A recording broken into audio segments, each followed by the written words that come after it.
What is up, everyone? How's it going? Yesterday I thought I was launching a live stream, but I might have been commenting on an old video. Yeah, I wasn't streaming yesterday. What's up, Sir Bomble? What's up, Laughing Man? Still banned on TikTok Live, apparently, at least for another hour or so. Probably not going to go live tonight because, yeah, hold on. Why the hell is shield mode on Twitch? Give me 1 second. Let me fix that. Oh,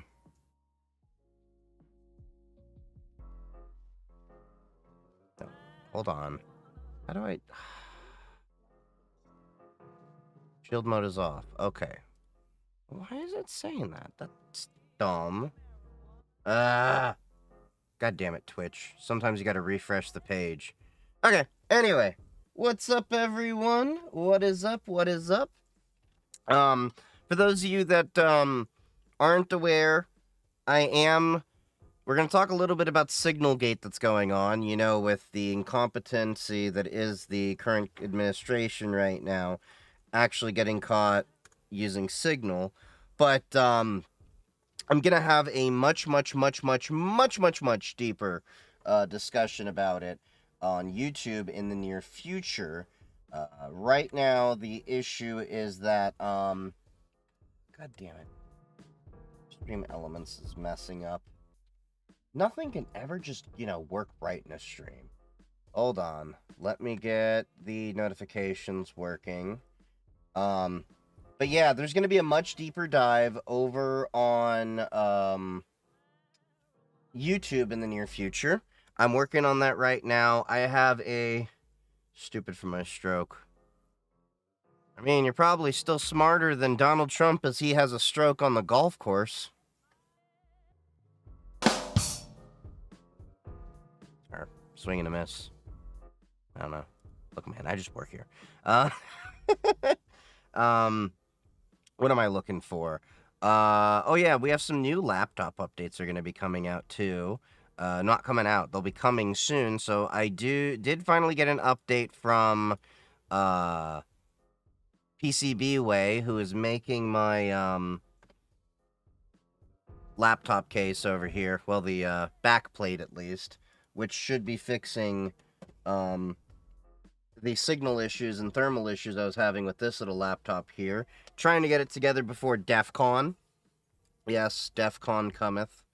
It's a few months away, but at least, starting to get things together for that. This is going to be the back plate for this laptop.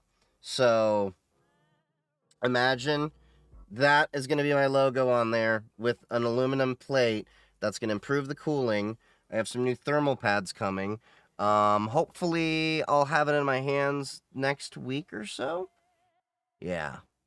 Not really a golfer, but a swing and a miss was funny. But yeah, so, I'm looking forward to getting that back plate and everything out there. Signalgate is definitely... Pause those ads for a second. Signalgate is definitely a huge issue in terms of government being, well, not incompetent with their things. The reality is, wait, somebody follow and they didn't. Did my stream element alerts not kick in? I don't know what's with the alerts today.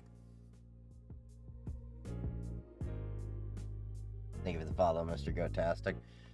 I don't know what's with my stream element alerts today, but I'm actually contemplating moving alerts locally onto my box. And because stream elements messes up once in a while.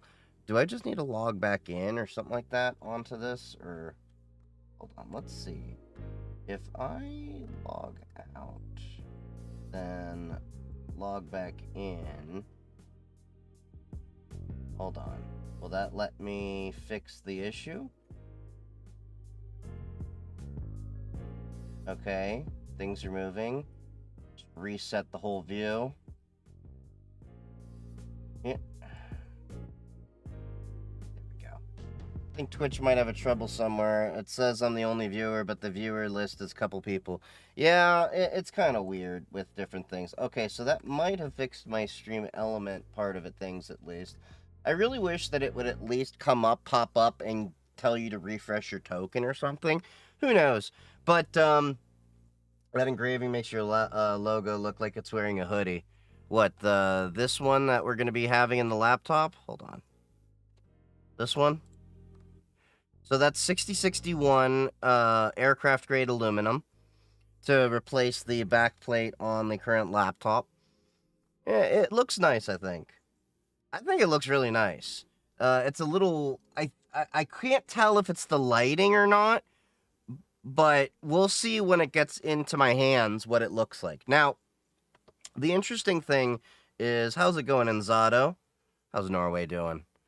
The good thing about MNT is, so they did stop production on these laptops temporarily as they work to fix the issue.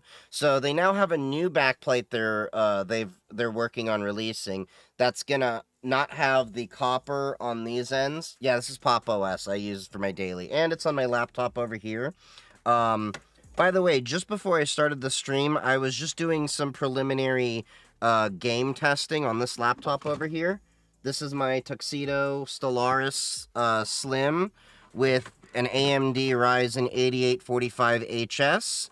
Let me unplug this for a second. And an NVIDIA 4070 in here. It's also got an AMD Radeon 780M. It's plenty great. Yeah, so this is my Pop OS laptop over here on Tuxedo Computers. This laptop's been great. I've only had it for a couple weeks. They did laser engrave my logo into this, as well as onto the keyboard over here, so my super key is my logo. This is a great laptop. I think it's going to last me 3 years. My latest YouTube video that I did make, I edited and rendered on this laptop as a test. It was really surprising how performant it was, because I didn't even use the NVIDIA GPU for any of the rendering or anything. It was all the AMD built in. Now, of course, if you're running external monitors on this laptop because of the way it's hardwired, you do need to enable the NVIDIA 4070 in here. They also have a 4060, but, you know, it was a negligible jump for that. Honestly, this laptop, most of the time I just have the AMD GPU on. And it works great. Battery life is pretty great as well. And I was playing Rocket League on this before the stream just to do a test. The integrated GPU on here can do plenty fine at its, what is it, 2600 by 1600, 2560 by something like that. It can do it plenty fine. I was getting like 45 frames per second on Rocket League. And then I turned on the NVIDIA GPU and did Black Myth Wukong for like 10 minutes just to get a feel of it. And it did great. Speaking of Linux, did you see the changes in the 6.14 kernel? I've seen there are some changes there. The question is if those are going to be in Pop OS 2204. That's the question to be seen. I'm waiting for Pop OS 2404, but that's been delayed because they want to get the Cosmic Desktop environment out, which has everything built in Rust, which should fix a lot of my woes when it came to GNOME. GNOME's kind of been, you know, what's the word? Slacking, for lack of a better term. Thanks for clearing the Mozilla Firefox user agreements. I was really wondering which way it would go if all the rumors were true. Didn't have the time to go over it. Yeah, a lot of people... See, this is the problem that I saw with a lot of the people that were making commentary. Most of them don't have to deal with legal compliance. They don't understand legalese.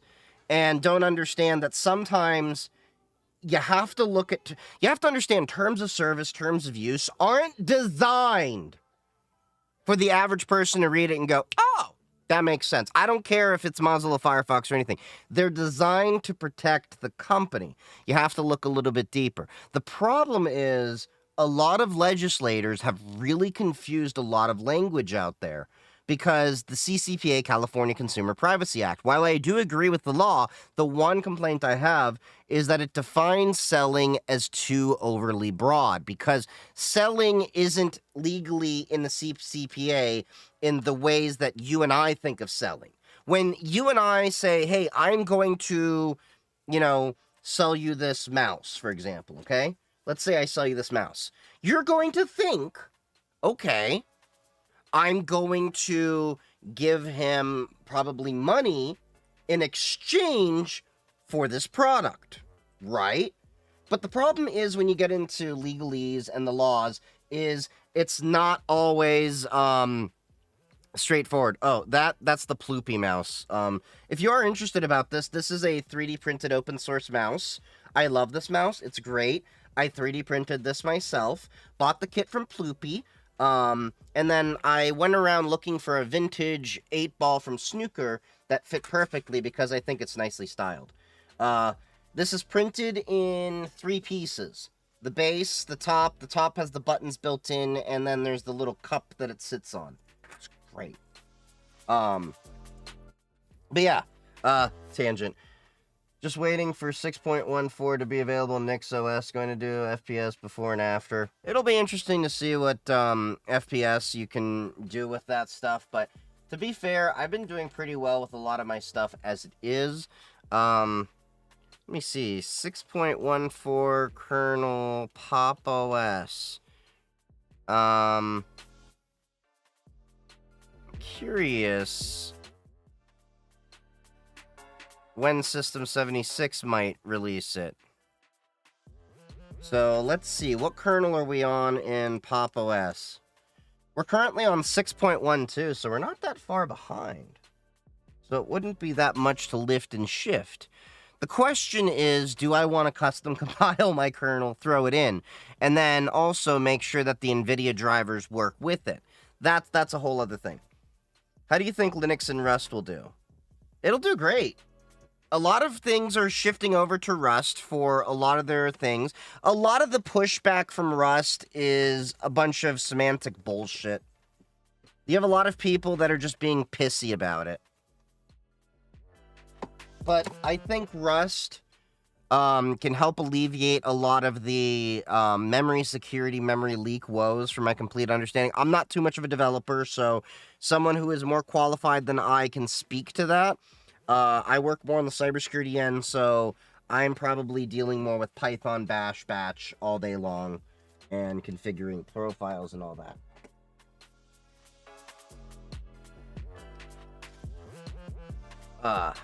I bought some mouse wheel components. I was wondering if I should make some kind of stream deck myself with mouse wheel and stuff. Built in Azeron with the mouse component edition. I'd say go ahead and try and tinker. Tinkering is what makes, a lot of us have fun in tech and everything. Speaking of tinkering, oh yeah, forgot to show you. I got something that came in. Forgot they were out here. All right.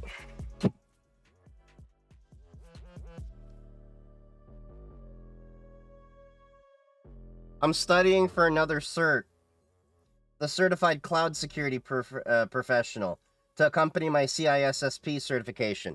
So I plan to get this taken care of soon. I'm not going to start it right away, but I was shocked at how, because I was like, man, the CISSP took me like 6 months to like study and then get ready for the test and all that. How much will this cert get, how much the cert this will give you? I don't know. Work's paying for it. How many cert will this give you? Oh, this will be my second. My first was CISSP. This will be my second cert. Both from ISC squared. Go big or go home. Get the certs that require 5 years of field experience. Woo! Well, work's paying for it. Work paid for these books. The condition is, of course, when I'm done, I give these back to work, and we're building a library for anyone at work who needs to use these books. I gave my old CISSP book and study guide to one of my coworkers who's studying for their CISSP. what shocked me the most was I was like, man, the CISSP took me months to study. Like, if y'all had been watching my streams and my TikToks and all of that, you saw the stress on me. You could always get an EPUB format. You could, but I'm a physical type of person. I need a physical book, an audible lesson, and then practice tests on the phone, as well as, a little bit here. But what shocked me the most about this book is this book. Look how thin it is compared. Do you remember how thick the CISSP textbook was? The CISSP textbook was, I think, like twice as thick as this. And that gave me a lot of confidence of, oh, this should be relatively easy compared, because we're only doing 6 domains. And, yeah. A lot of it's going to have overlap with my stuff, like it's talking about FedRAMP, FIPS, gap analysis, ISO 27000, Graham-Leach Biliac, Sarbanes-Oxley. It's going to be, overlapping with a lot of the stuff that I've actually already dealt with in CISSP.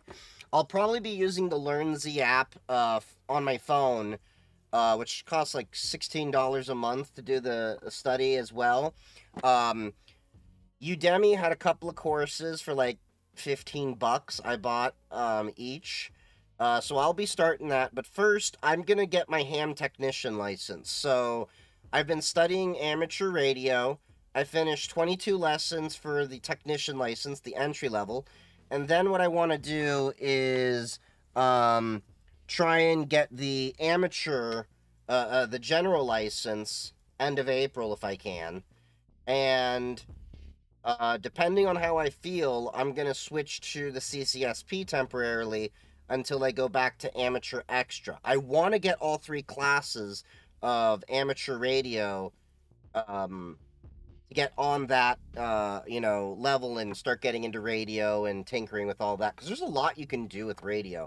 Don't expect me to be giving out my call signs and everything, but I want to get qualified for ham before I get out to DEF CON. IT book in the old time was as thick as a dictionary. I can believe it. Mostly catching on TikTok or just learning you were twitching. Yeah, well, TikTok also banned me from live streaming on there until 8:30 tonight because of hate speech and hateful behaviors. Apparently, as I learned from my TikTok live agent, saying bitch, motherfucker, shut up, just general things like that, or calling, saying it's stupid, or calling someone a noob. That's hate speech according to TikTok. It's an untenable situation that it's not really, feasible. And here's the funny thing. So I found out why I got away with it for so long, just being me. I was setting the game to Wolfenstein 2 on TikTok. And they seem to have allowances more in the filter for that. So I'm going to go live again probably Thursday. See what happens there. But the honest truth is, there's a good chance TikTok may get banned again, because I think the deadline is April 5th, if I'm not mistaken. We'll see. I'll at least be on Red Note if the winds shift that way. I need to get back to doing more Red Note posts and everything anyway. But, yeah, so I am going to be studying for my CCSP.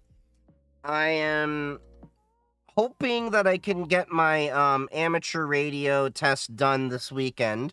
If not, the week after. Must didn't about the platform, so they will reban it for sure. Yeah.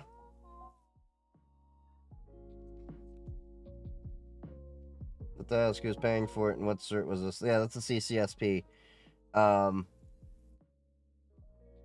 Always depends on how you bring those ban word, but a bot doesn't know the difference. Well, they apparently had humans review it. My TikTok agent tried to go to bat for me when I explained the situation, and they still wouldn't budge. So, Yeah, TikTok is just jank when it comes to all that stuff. Anyway, have you all paid attention to the Signalgate crisis? I'm waiting for Elon to lose Twitter. So, in order for Elon to lose Twitter, here's what would have to happen. Tesla would have to be devalued. Allegedly, I'm not sure, but I've been told the target is Tesla stock would have to be less than $114 or hit $114. Don't quote me on the number. Don't quote me on this whole thing. This is just what I've been, told by people that know a little bit more better than me. But again, let's not go around spewing rumors and everything. But allegedly, the if Tesla hits $114, Elon Musk may be margin called. And if you're not familiar with that means, so in stocks, you can buy assets on margin. And, you can buy stock, and that basically means you have a line of credit for the most part. Now, Elon, as we know, doesn't get paid cash for his CEO position and stuff. He gets paid in shares of Tesla. Elon then takes those shares and gets loans that are collateralized against his shares in Tesla. And the way that it works is that as long as the shares are equal to a certain amount of value, the terms of the loan can continue.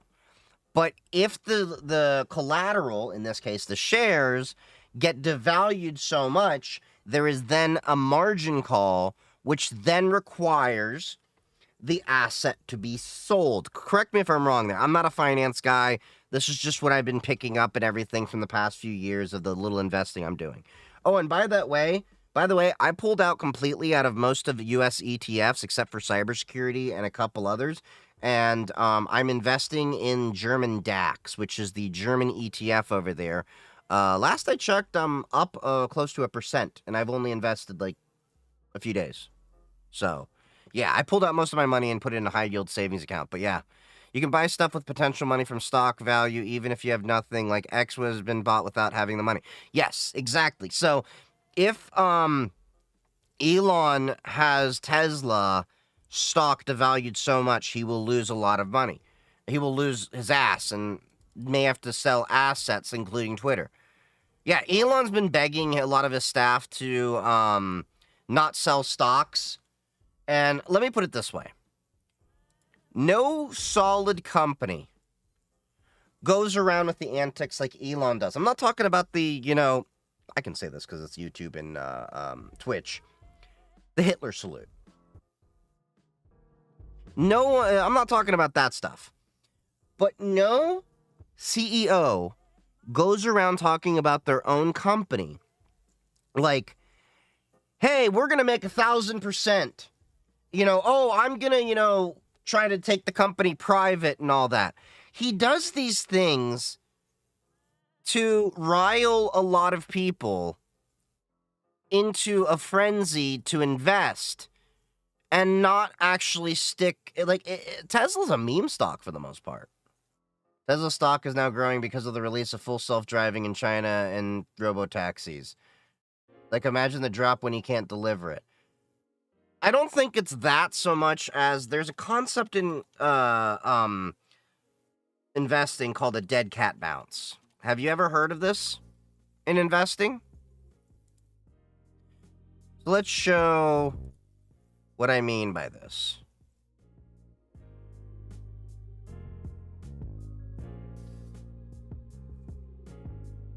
So a dead cat bounce, I just wanted to get it up, is when something declines. I want you to look at this. This is kind of similar to what's going on with Tesla. Does okay, and then, you get a decline, and then, it's declining, something good happens, you get a retracement. This can be upwards of like 40% at times from what I'm told, and then, boom, goes down further. That's a dead cat bounce. Now, let's take a peek here at Tesla stock, all right?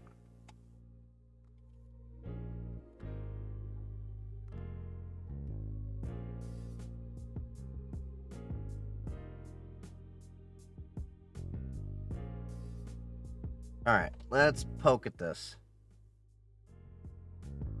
Like, here's a pic of Enron's thought, the entire scandal. Okay, so let's look at Tesla stock here, alright?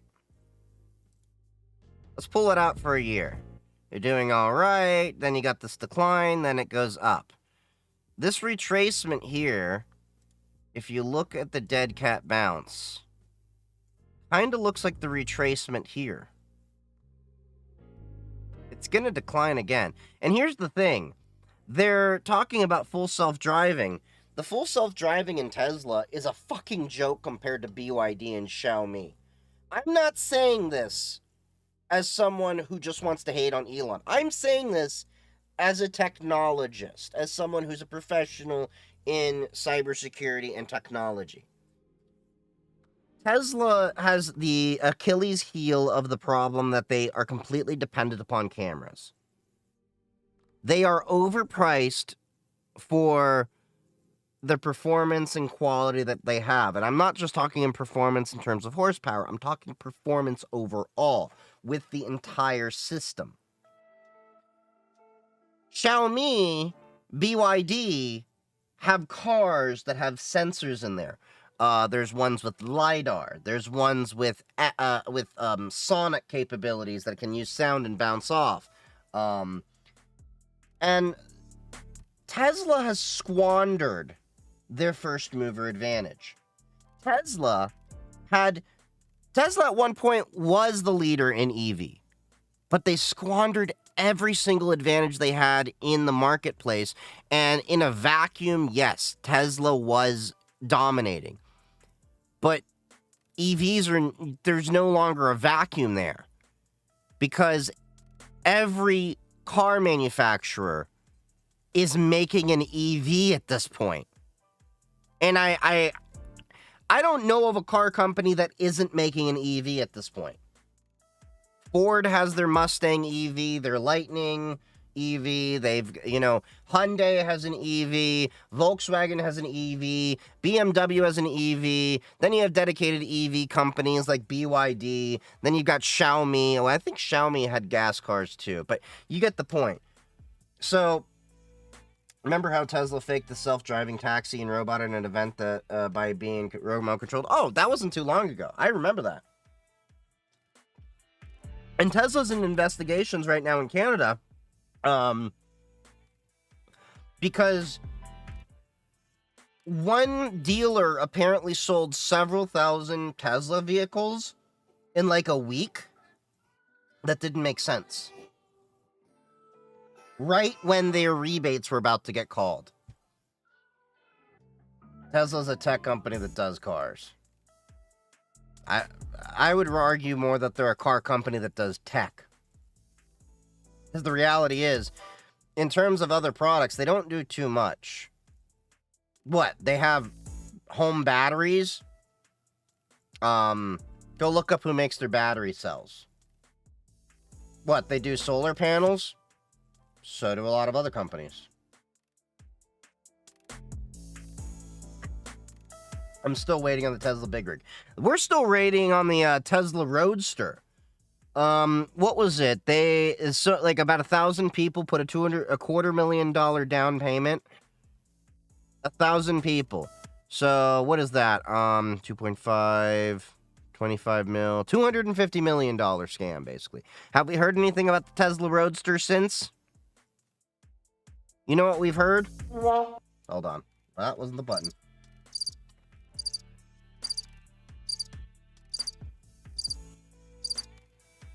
The roof tile solar panel. Oh, I forgot about that. Yeah, weren't they like advertising the whole solar panel thing, that you could replace your slate roof and your whatever type of other material, not asphalt, but you know what I'm talking about. Roof that you could, put the tiles down instead of that, and that could be a solar. That never came about. Elon Musk is definitely a grifter. And here's the thing, that's not just me saying it.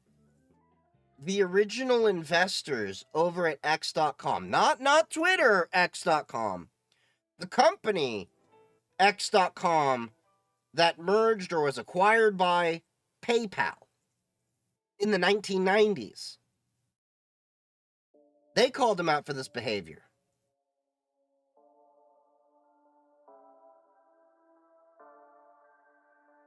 Talking about the car company philosophy. Oh, yeah. But here's the thing. They're promising all these robots, the Optimus, right? They're so far behind Boston Dynamics and other companies. It's not even funny. Boston Dynamics, you know, the guys that made the robot dogs and all that stuff, the robot that jumped around and all that, those robots are further along than the Optimus is. Elon Musk is so out of touch. I think, what was it they were quoting, that it was going to be $20,000 per unit, and we'd have a fleet of these different robots that, you know, would be able to do all the work and everything like that. Problem is, Elon has money. Or had money, or whatever. That's all he has. He doesn't engineer anything. He doesn't develop anything. He just has money to throw at things, and then the people around him try to build all the things. Even Chinese companies do better than Tesla. Oh, fuck yeah. Tons of Chinese companies do a lot better. I have said for years, I don't want to spend any money on Tesla. And it wasn't, you know, like, even before Elon went on his whole political rant, I thought Tesla was overhyped. And I saw it was overhyped. So for those of you that don't know, I actually went to CES 2016. I had some connections back then, even before I was a content creator. And I pulled a press pass. I knew an editor of some company, and they did me a solid and gave me a press pass and vouched for me. And I got in, and I got to, you know, see all these companies. With God's help and my community's help, maybe I can do CES next year. We'll see. Maybe my content takes off. The money's the bigger issue, to be honest, when it comes to that stuff. Not to pay me, but like to pay the hotels and the flights and, you know, all that stuff. I'll take PTO for my work gladly off to like cover CES and other tech stuff for y'all. That's not a big deal. It's the issue of Vegas is expensive. Not to mention all the Ubers and taxis, the food and everything you have to have. Plus, the food in Vegas is horrible. I have to bring hot sauce to Vegas just to stomach the food. Anyway.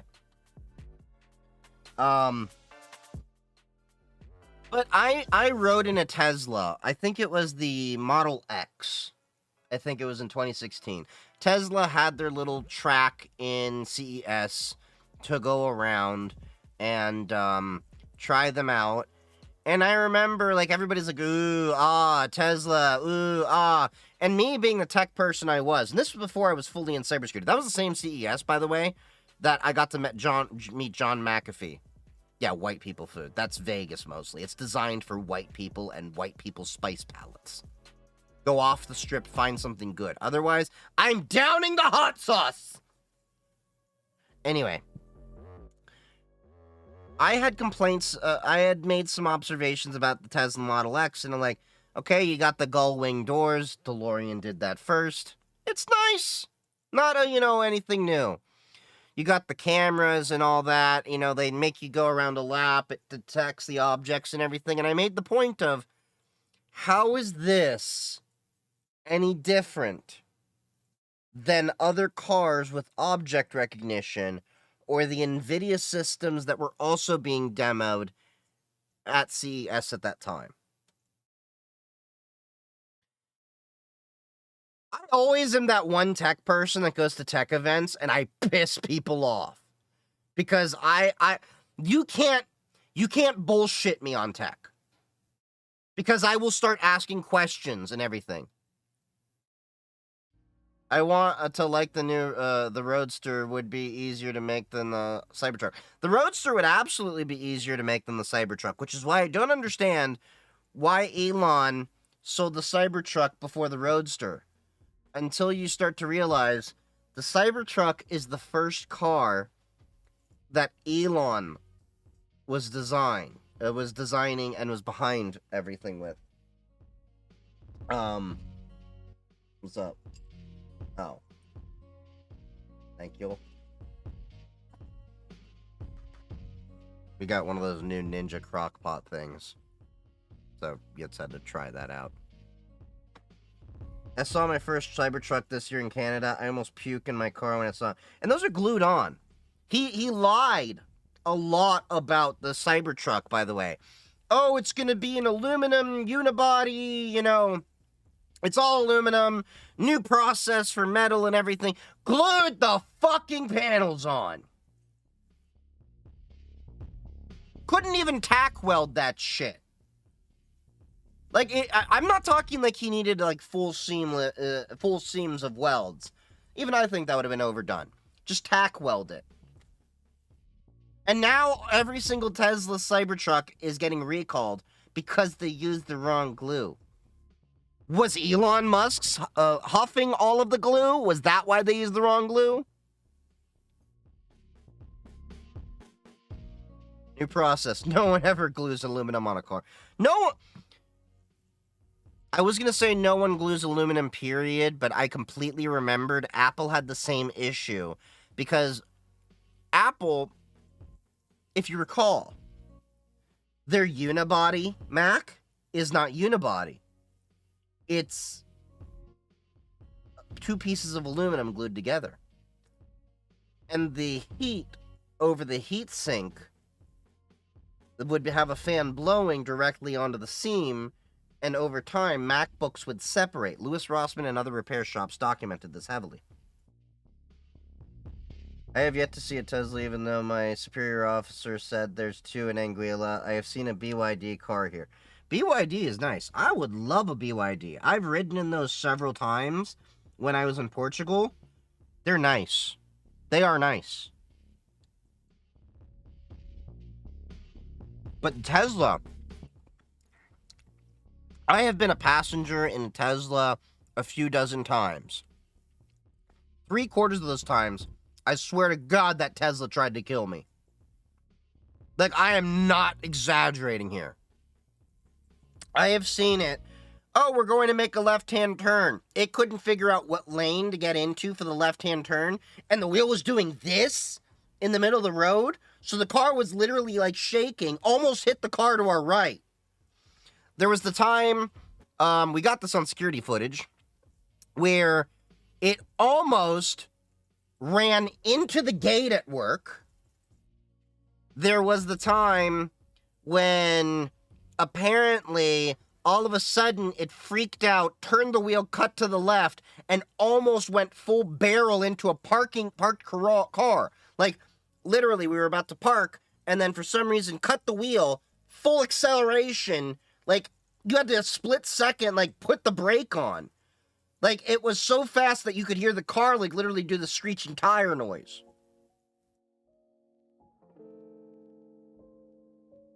If the life, wait, what? Since I'm not working in the direct admin sys network engineer, I wonder if the Li-Fi ever seen the day. It seems like an excellent idea. Li-Fi? Oh, you're talking about the light? The light giving you wireless internet? That was an interesting, fun, gimmicky thing in, CES I saw a few years ago. I don't think it's going to be practical and realistic. The issue with it is you're dealing with wavelengths of light. It is an interesting concept, but the practicality of it is something else.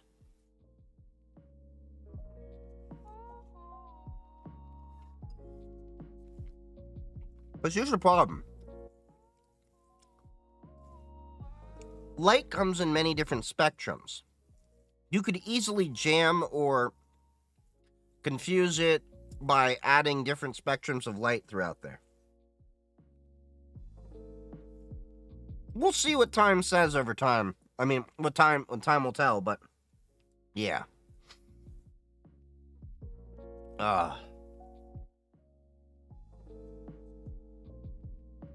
So, did y'all catch Signalgate? The whole, Pete Hegseth fuck up of,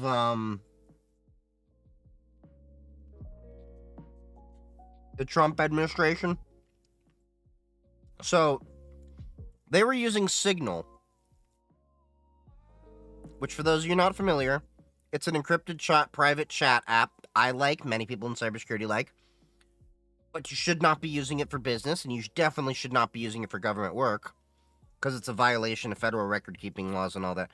I know some people are going to say, well, the CIA uses it. The CIA is an exception to the rule. They don't use it in general communication, but they have agents and stuff because it does have additional features, and it's the same thing as Tor. You use infrastructure you know is good out there. The private Twitter of Trump supporter? No, that's Truth Social.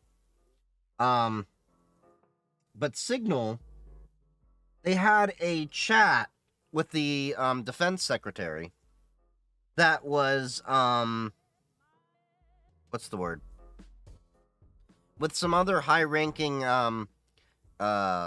officials. Marco Rubio, allegedly Tulsi Gabbard was there.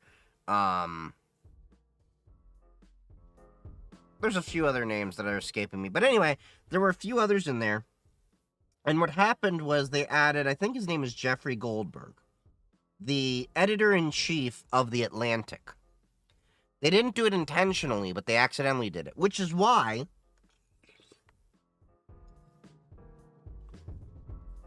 we make a big deal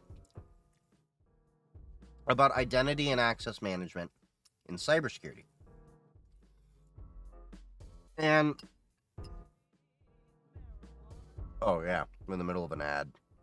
Give it 30 seconds. But this whole Signalgate thing was so stupid to the point. 15 seconds. Come on, timer. Go faster. But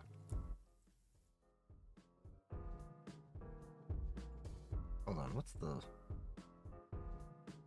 Oh, I have the ability to message? Oh, I can feature a message. Nice. Okay. So the Signalgate entire situation is stupid because this was a situation where the cover-up was worse than the crime. We don't care necessarily that the government was chatting amongst each other about the airstrikes and such happening in Yemen.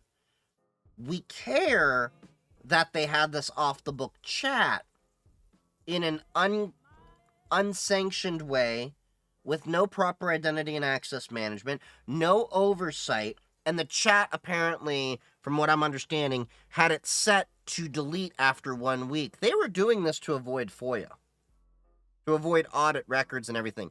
This was 1,000 times worse than Hillary Clinton's private email server.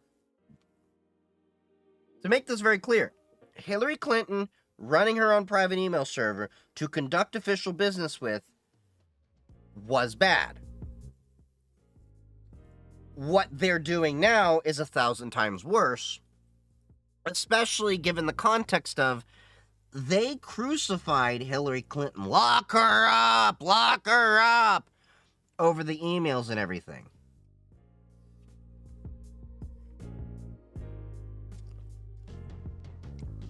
And it's the double standard for me. It's the hypocrisy for me. What's up, only cans? And the reality is there are authorized and sanctioned channels and communication routes for this kind of thing. What am I eating? We got like a new Ninja slow cooker. So Yitz made this brisket stew here with a bunch of herbs, spices, and potatoes and things. It was good. Anyway. And of course we have my Vinho Verde wine. Gotta get my Portuguese wine. Anyway.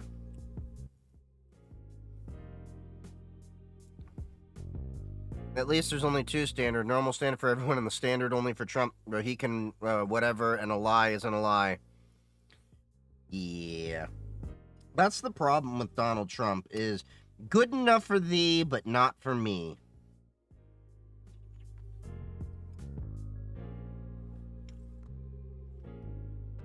And there is established methods for all of this. I remember, and I'm going to talk further about this in my YouTube video. My YouTube video, I'm going to go deep into talking about Barack Obama's crackberry addiction, when the NSA or whoever, it's in my script, I'm tired, they made him a special BlackBerry that was locked down and hardened. Or they didn't make him, but they provisioned it in a way that it was hardened a little bit more. And we're going to go into Hillary Clinton's email server. Like, let me show you this paper that I have written, the script. I'm probably going to start recording it tomorrow, worst case Friday, because I got to sit down and do a lot.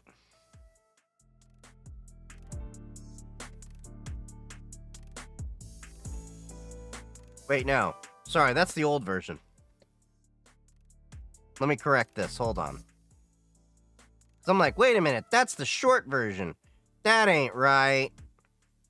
Let's go to my NAS, because I was writing it on my laptop, and I should have saved it to... Yep, I did.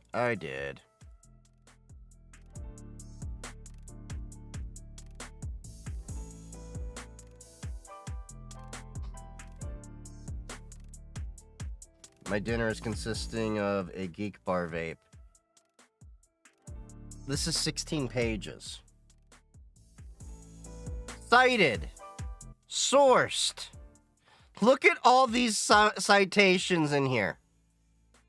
This is just a reminder for me to actually say for, like, different, slides that are going to be in there. This will be in YouTube in the near future. I'm aiming to have the video out this weekend. Now, obviously, it's going to take some time. But,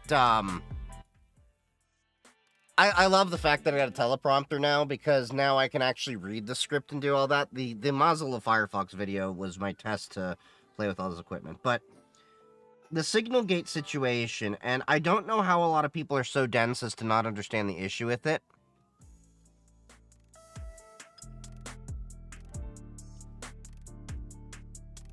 The government has official channels for them to communicate.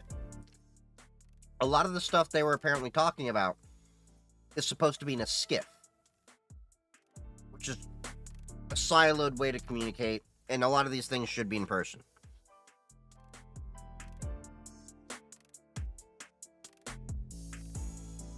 Signal, while I love it, it's a great consumer privacy app.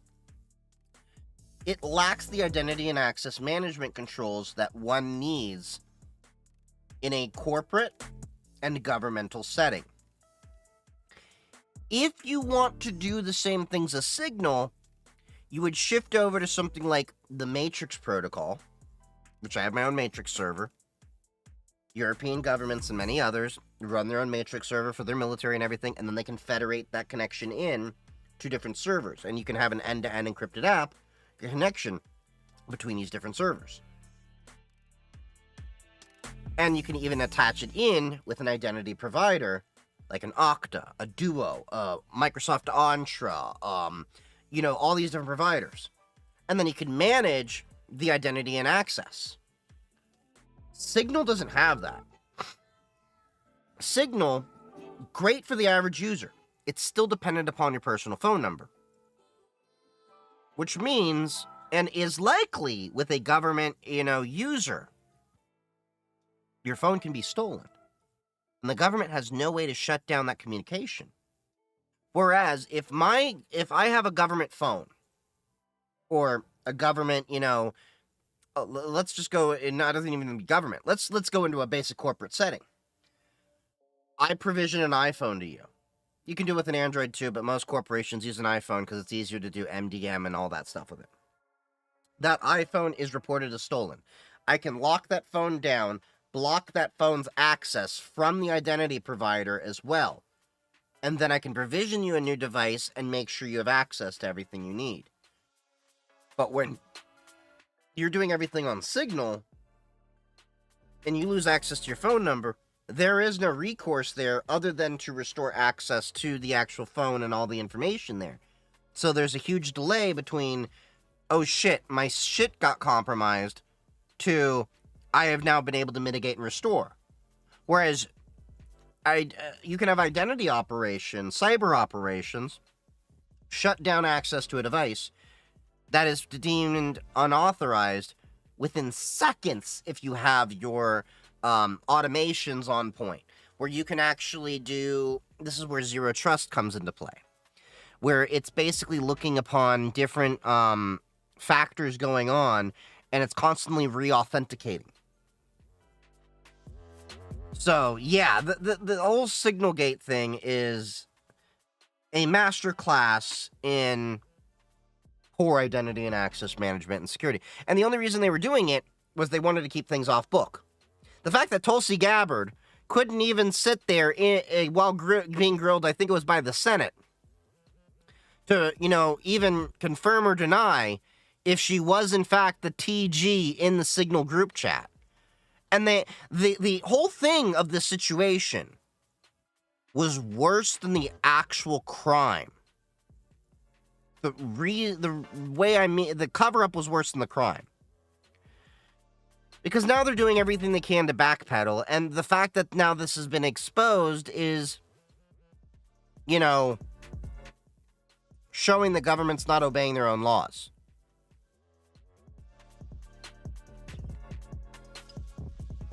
In all honesty, a lot of the Trump administration should be fired just for these antics. But will it happen? Probably not. The lack of accountability and responsibility when it comes to this administration is astounding. They don't care. And it's even pissed off a lot of Republicans, if that tells you how bad it is.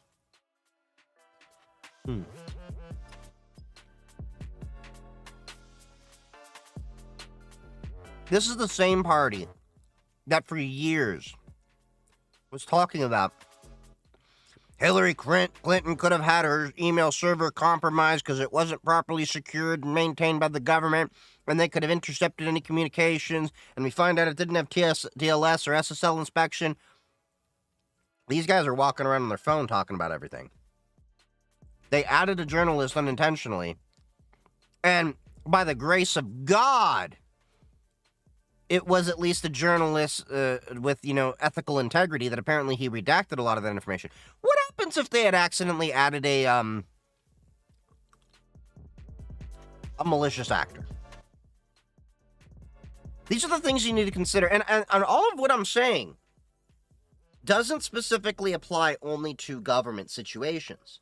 If you're planning on being in cybersecurity, these are the same things you have to do as a person. At work, in the cybersecurity department, we are approved to use Signal, but Signal is only a backup in case Teams goes down. That is the only time we in our jobs use Signal. Well, that and when our coworkers are at DEF CON. But either way, it just blows my mind. And shit like this is exactly why I think we need more, not just tech-savvy people. We need cybersecurity people in government. Not working in the government, like doing cybersecurity and all that. I'm talking in terms of elected office. Because It's time we stop letting boomers set up all of these policies and everything, and doing whatever they think that is okay and everything. And there is a problem where technology is moving faster than White House policy. Most of the people in government are lawyers. Lawyers that are so out of touch with how the average person needs to function.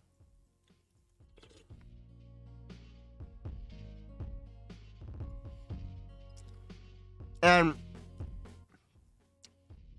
yeah, the entire Signalgate thing, completely unforgivable. There is no way you're going to ever tell me there's a good case for them to be using Signal in the way they are. And I swear to God, if any one of you comes at me and says, well, the CIA uses Signal, they're not using it for everything. And there's reasons for that. If you need to hide in, what's the saying they have? If you need to hide in plain sight, and you are an asset or something, you need to have ways to communicate that can be disguised and explained away as an everyday communication. Signal makes sense for that. But internally, I will guarantee you that Signal is not being used for the majority of official communications. At least in an appropriate manner prior to the Trump administration deciding they want to avoid FOIA. And that's the thing that keeps coming back to my mind is they're doing this to avoid the federal laws on record keeping. And the argument that some people have told me, what would more cybersecurity in office look like in practice, in your opinion? Like training for elected individuals or like certification requirements? I think it would be training, which would require people in government to actually have knowledge to conduct the training. I would like to see, straight up,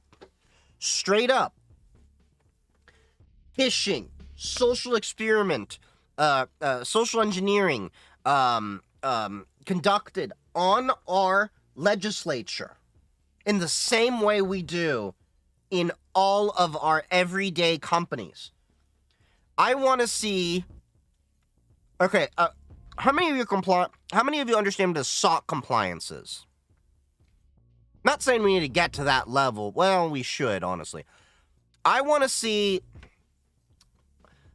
like, SOC wouldn't cover a lot of that stuff. SOC is more about record keeping and everything.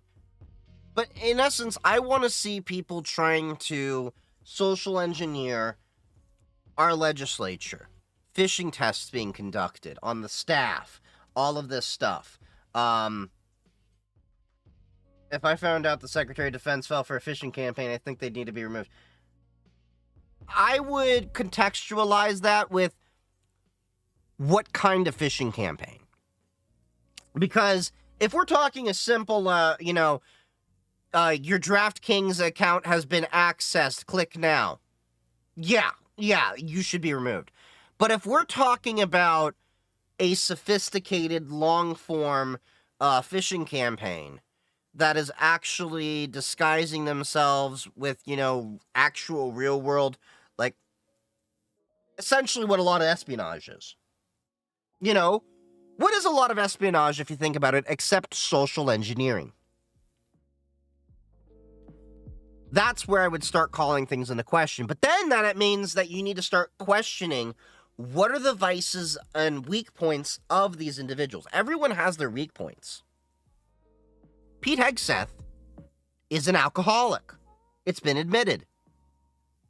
And from the several videos we've seen, remember when he brought out the funny tumbler in the middle of his speech? And that don't look like iced tea. That don't look like water to me. And I was talking to some alcoholic friends.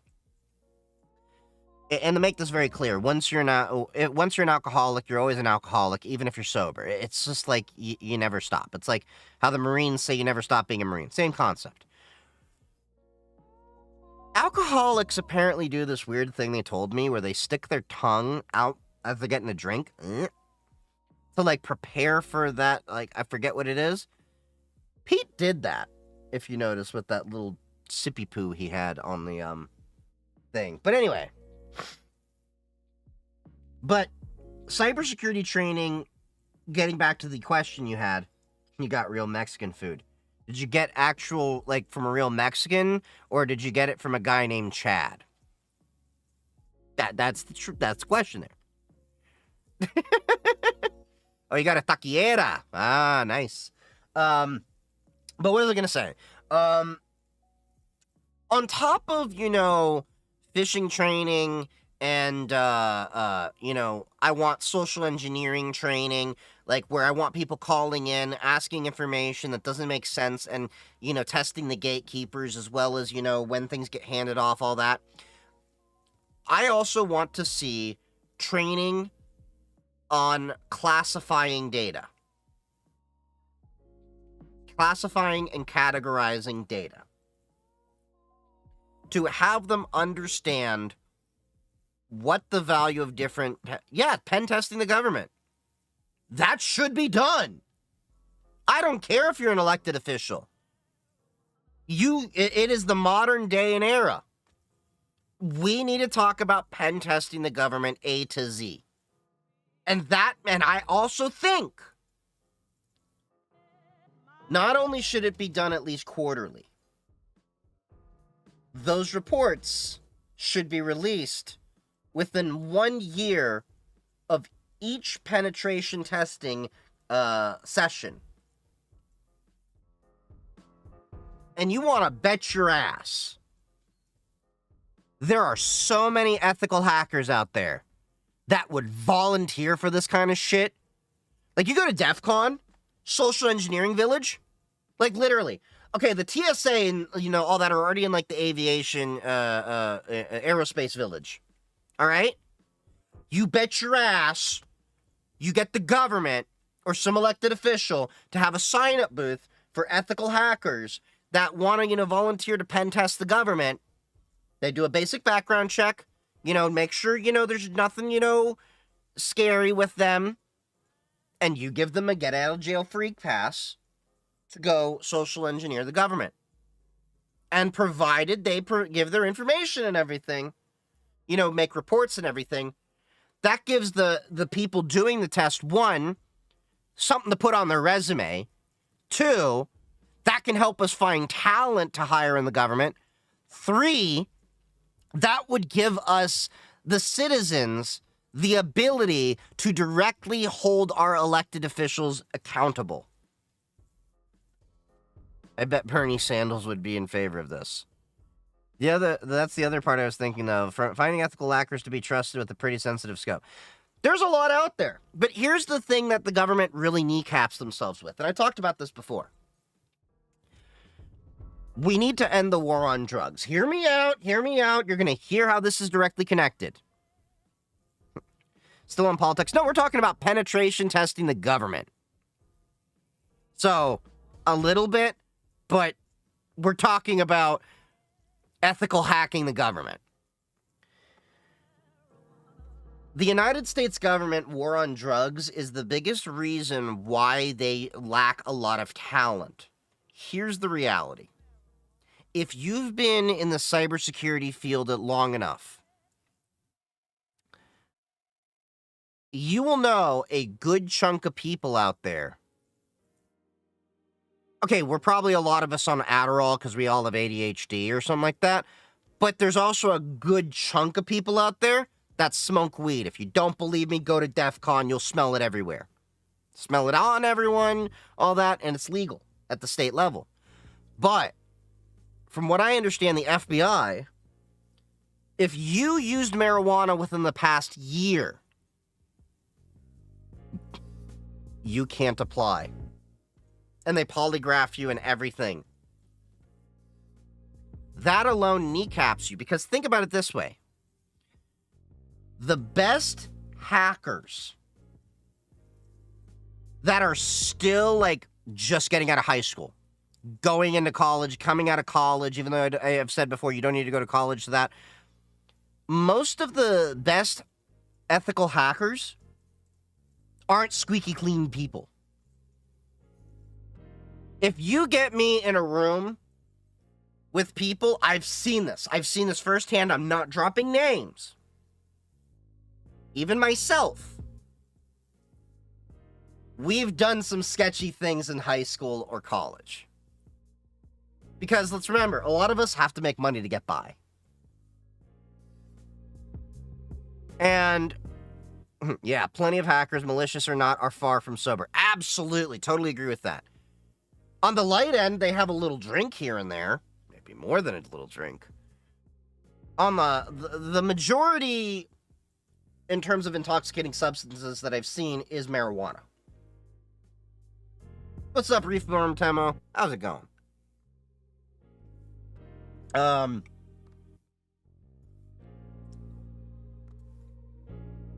There's a lot of different substances that are used out there. Predominantly, it's marijuana, followed by a lot of stimulants. Mostly, I notice there's an overlap between the people that are not are undiagnosed ADHD and or on the spectrum that are doing it in a way that, you know, like, bro, just go to your doctor, get diagnosed with ADHD, and you can get the legal Adderall. Like, I'm not joking. I've seen that firsthand so many times. And disclaimer, you know, the worst I've done is weed, and in college I did a little bit of shrooms and acid, you know. I'm not on TikTok, so I can be a little bit more loose here. But the reality is, you know, and that's because, like, almost everyone goes to college and has their experimental phase. You were just a party animal. Well, that too.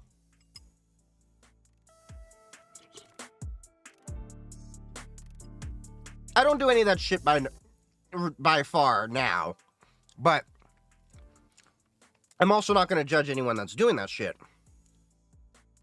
And that's why the United States government is losing out on some of the best ethical hacking type of people out there. They're kneecapping themselves. But the funny thing at the same time is, we're putting those same types of people doing drugs to run the Department of Governmental Efficiency. Think about that. Is Anonymous still a thing? Anonymous is a thing, but it ain't the thing people think it was. Well, let me explain.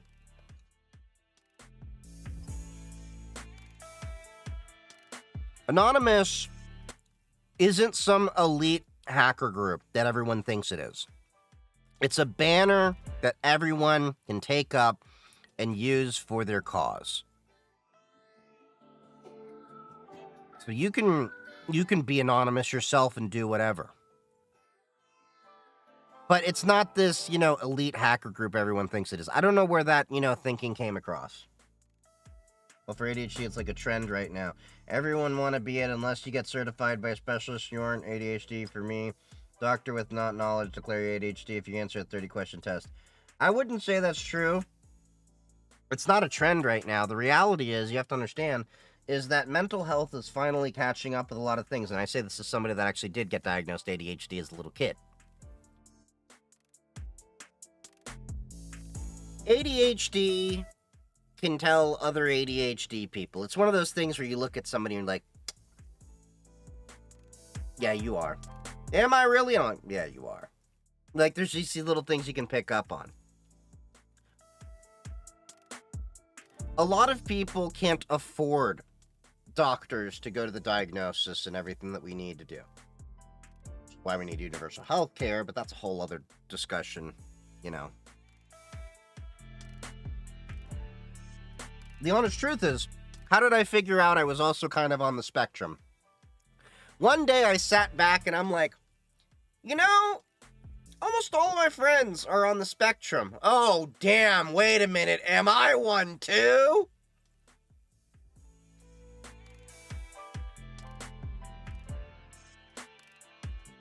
Yeah. That's kind of how it goes for a lot of people.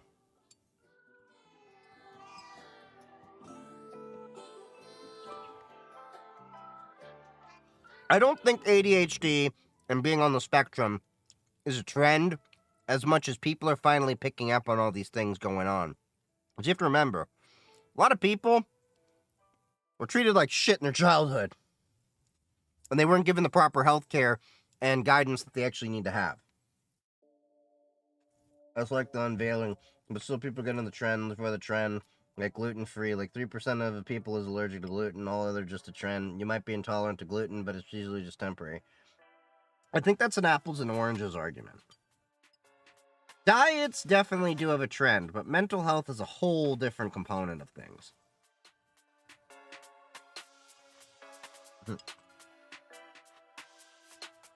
My mom randomly told me 4 years ago I had no clue. Said I was diagnosed when I was like 14. Happy 14th birthday, you're on the spectrum, motherfucker. I thought I was an ADHD magnet until I realized I was one too. It's like Invasion of the Body Snatchers.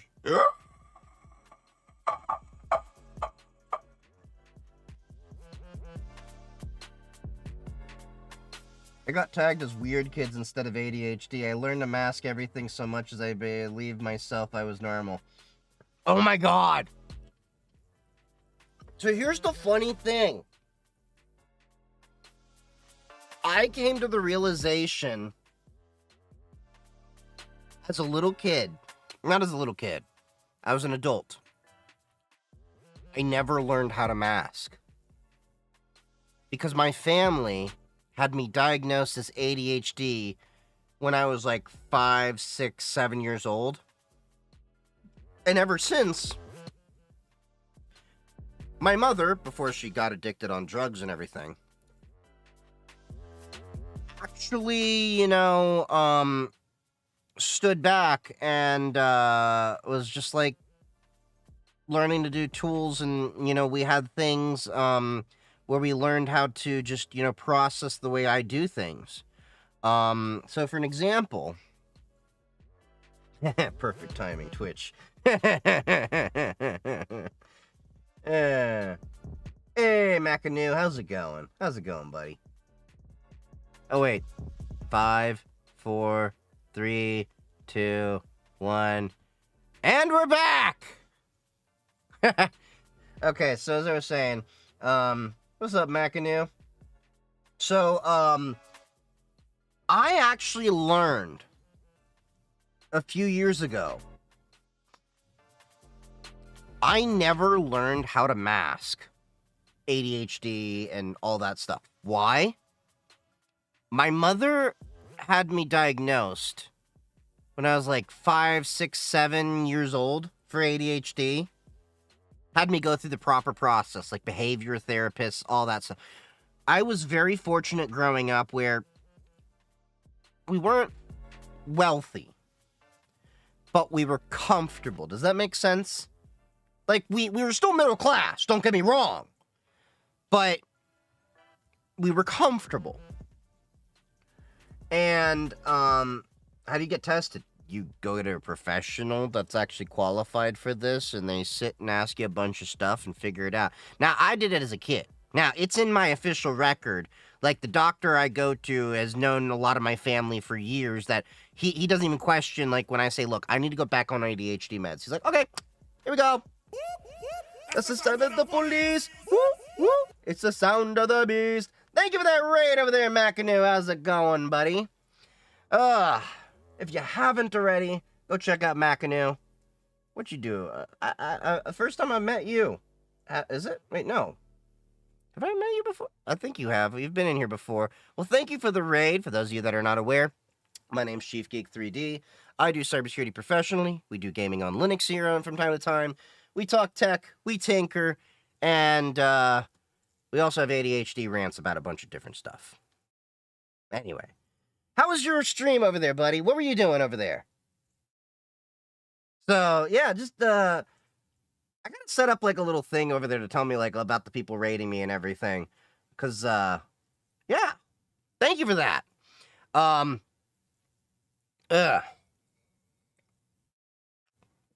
Hydration break. I mean, wine counts. 91% water. But yeah. So I'm a vampire bartender VTuber. We did a chill Cabe champion stream. I dabble in VA. Oh, voice acting. Nice. I'll have to check you out, buddy. Hold on. Let me make sure you get that follow in there. Stop moving, mouse. God damn it, TikTok. I mean, not TikTok, Twitch. Why is it not? Oh, there we go. For some reason, it was being derpy and not, like, showing up the follow button and everything. Agreed. Wine counts. My life is a mess. Cut my life into pieces. Crab Champion. What's Crab Champion? Not familiar with that one. You have to pardon me. I kind of was out of gaming for, like, 6 years or so, and I'm getting back into the whole slew of things. Oh, yeah, and we're going to be talking about, like, ham radio and all that in the near future, too. I'm working on passing my technician test. Hoping to do that this weekend, if not next weekend. And then I will be going for my general license. Then we got to get my certified cloud security professional thing over here. But yeah, now I made a test for autism spectrum from a retired neurologist. I just got to see if it's worth to go see a professional still in the field. I can save money down there, one could eat, getting money in the daytime, even counting when I sleep. Wake up to getting bread, bitch, I do this for the streets. ADHD.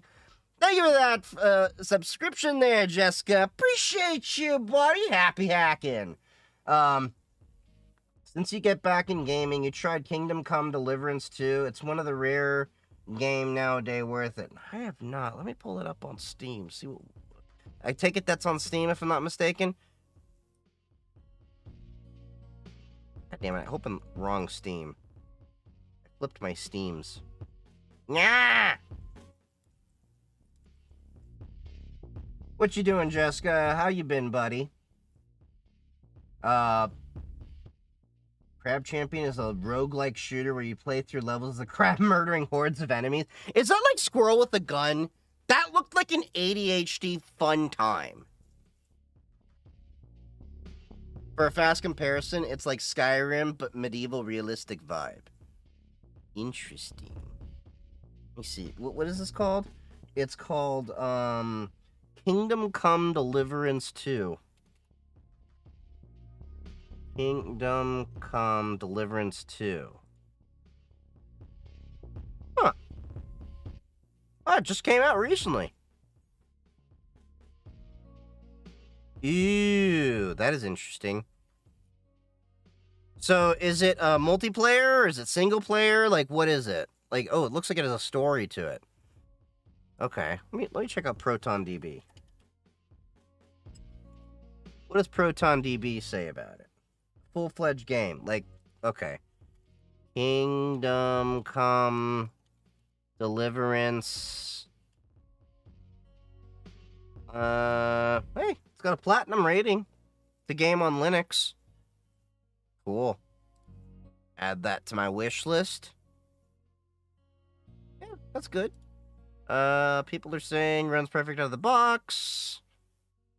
No one's recommending any, really weird commands. Except that dude over there. Yeah. Okay. I'll put that in the list. Thank you for that. The game is made by the people who made the song Crab Rave. Crab Rave? Oh, the Crab Champion. Let's see. Crab Champion. Let me see that. See, once I right now, okay, Crab Champion. Was that the game you said? Okay, Crab Champion. This looks like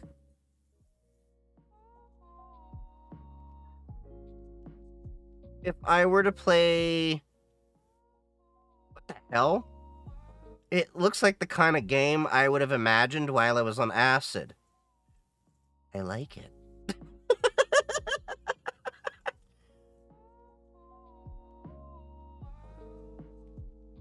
I'll have to check that out. It's only $6.99. I'm trying to avoid the big expensive purchases because right now I'm trying to save up all of my money because I just booked my hotel and flight for DEF CON and B-Sides. And then I gotta get the ticket, and I gotta get for B-sides and DEF CON. Then I gotta, for the DEF CON shoot and all that. A show brought me the dough. Thank you, DJ Spartacus, for the 200 biddies.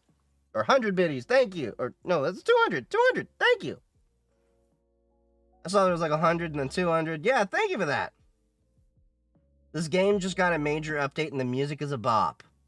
Okay, I'm definitely have to try that out. It looks like Overwatch, but for crab. It looks like if you were to do acid and then play Overwatch and pretend you're a crab. Am I wrong? Does that sound like an accurate synopsis there?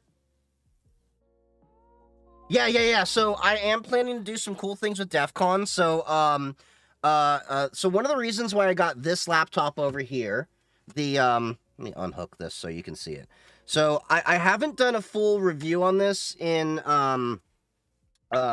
YouTube yet, because I'm still in the middle of tinkering with it, but I've had this laptop for, what, 2-3 weeks now? This is my brand new laptop, Tuxedo Computers, Stellaris Slim AMD version, Ryzen 7 8845HS. Hey, thank you for the biddies over there. This is a Tuxedo. It's got a Ryzen 7 8845HS in here, 8-core, 16 threads, a DDR5 memory. I got 96 gigabytes of 5600 megahertz in here. It's got a 2 terabyte NVMe.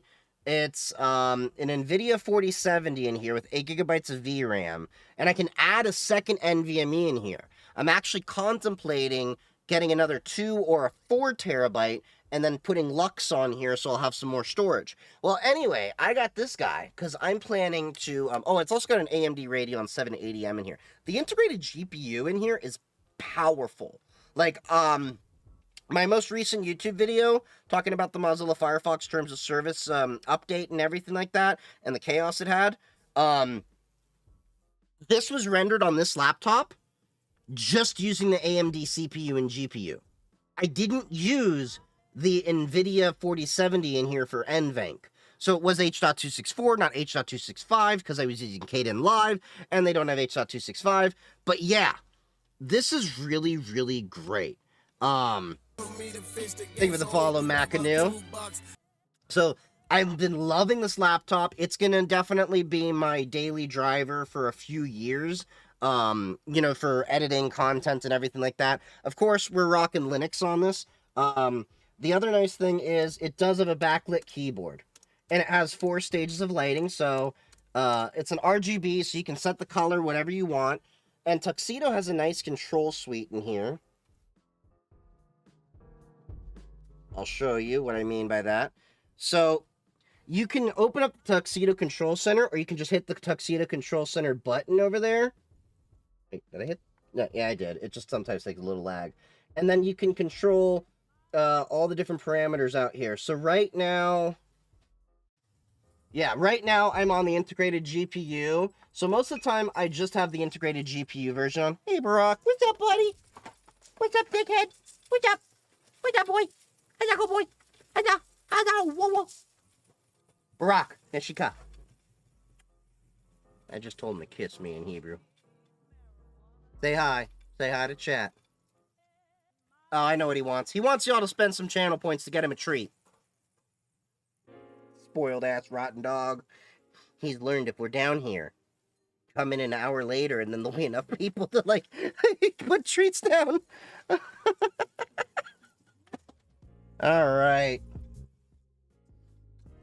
Alright. You want treats? Where's your brother? Ari!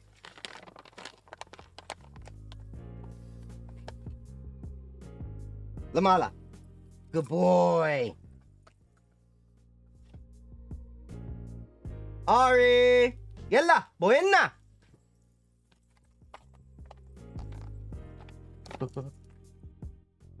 Ari, come here. Come here, buddy. That's a good boy. Shove. Shove. Shove. Lamala. Good boy. So that's Ari.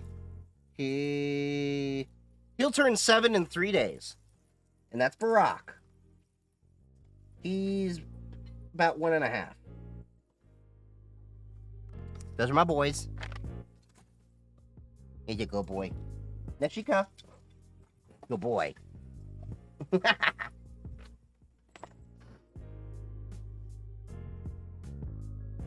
You don't get no more than one treat. You're on a diet, buddy. You rather than Kong chew?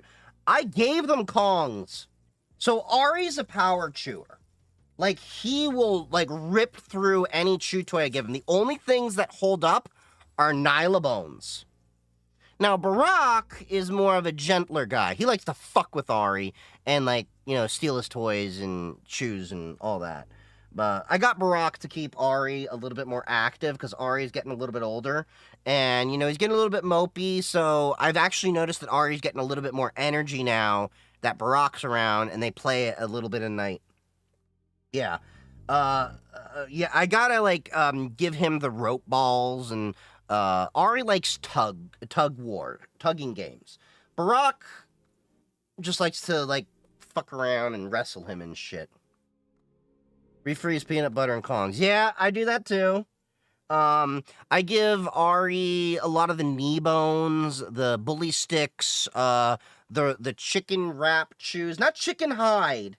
I don't give rawhide to my dogs. Rawhide is bad for your dogs, the choking hazard, just so you know. Yeah, I give a lot of them, it's a lot of the, like, it's like chicken meat that's kind of like dry. Costco usually has it. I give them that. And then the cow ears. They get cow ears all the time. So they love chewing on all that, a cow trachea, all those kind of things. I'm actually trying at some point in the near future to maybe buy half a cow, because then you get like all the like parts of the cow you don't want, and you can get all the bones. Because you can give dogs raw bones. There's a little bit back and forth, like, you know, things like that. But the raw bones are okay for them. You don't want to give them cooked bones, because then they chip and all that. Yeah, choking hazard plus all the bleach processing, yeah. But yeah, I don't give them the Kongs anymore, because Ari would just rip right through them. He rips through toys. I can't give him stuffed toys. Any of those toys that say, great for tough chewers, he will fucking massacre that shit in like a week.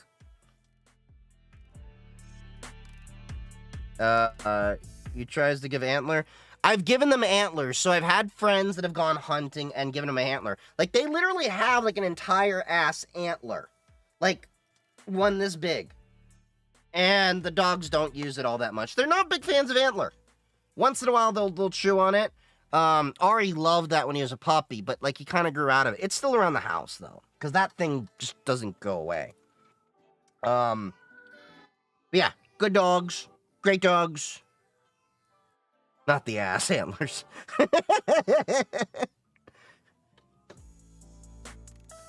I said big ass antlers, not ass antlers. That's what, you know, that's like a butt toy gone wrong. Why you gotta put my imagination there, Jessica? You nasty.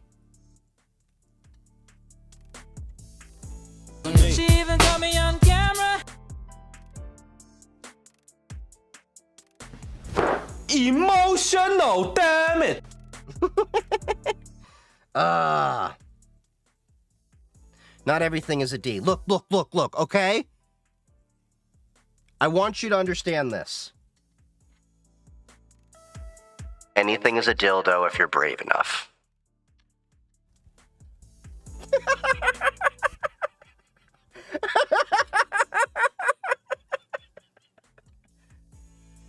I put bone antlers on shelves for a week, and when I give them back, he's like, oh my god, where was it? Fucking love that. You should try that. Jessica, you started this, okay? It's your fault. I'm sorry, Miss Jackson. What's up, Senior Goomba? And you know what the best part is? We haven't even finished one glass of wine. This is me sober.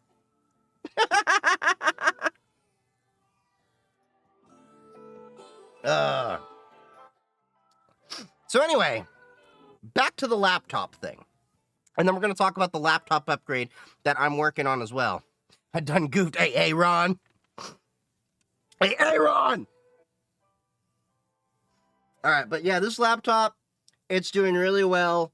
It's a beast of a laptop. I'm not gonna lie. You have two M.2 slots in here. The Wi-Fi works really well. It's made out of aluminum. You can also, and most of the laptop manufacturers don't allow this, laser engrave a logo onto the start button over here. Let me see if I can switch over to the other camera for a second here so you can get a better look, okay? Let's see if we can zoom in on that. Do you see that? They laser engraved my logo on the little super button over there. So that was a great little addition. They also have many different, did you pick a logo for the back? Oh, the back? That's my logo. So they allow you to pick whatever sizes you want. That is them installing. That's not a sticker. That's them. They let you put whatever size you want, and I figured this size is like perfect. I didn't want it too big. I didn't want it too small. I think this is just like the perfect size for this kind of thing, because it just kind of like is there, and you can kind of tell it's, you know, mine. I mean, it's branded now, so like, if God forbid someone steals this, I mean, it's too unique of a laptop. It's too hot. Yeah, look for the aluminum laptop made by Tuxedo Computers that has my logo on it. What are they gonna do? Scratch it off? Ruin the fucking aluminum finish? And then, like, bust the super key? Purism Librium or mini restock when? So, I do have a Purism Librium over here. I can show that in a sec. Let me plug this back in. Oh, and before I was on the stream, I was testing this laptop out. So the display has a 240 hertz refresh rate, 2600 by 1200, I believe is the resolution, if I'm not mistaken. Really great. The integrated GPU was doing like 50 frames per second on Rocket League, no problem. And then the NVIDIA GPU was doing Black Myth Wukong on very high settings, no problem. Really great. Any special layout? No, it's ISO, this is ISO US English. So the only complaint that I have with the ISO format is the shift key on the left side is a little bit small. It took some adjusting to get used to. So we have that laptop. That's my everyday, gonna be tinkering with, you know, doing editing and everything.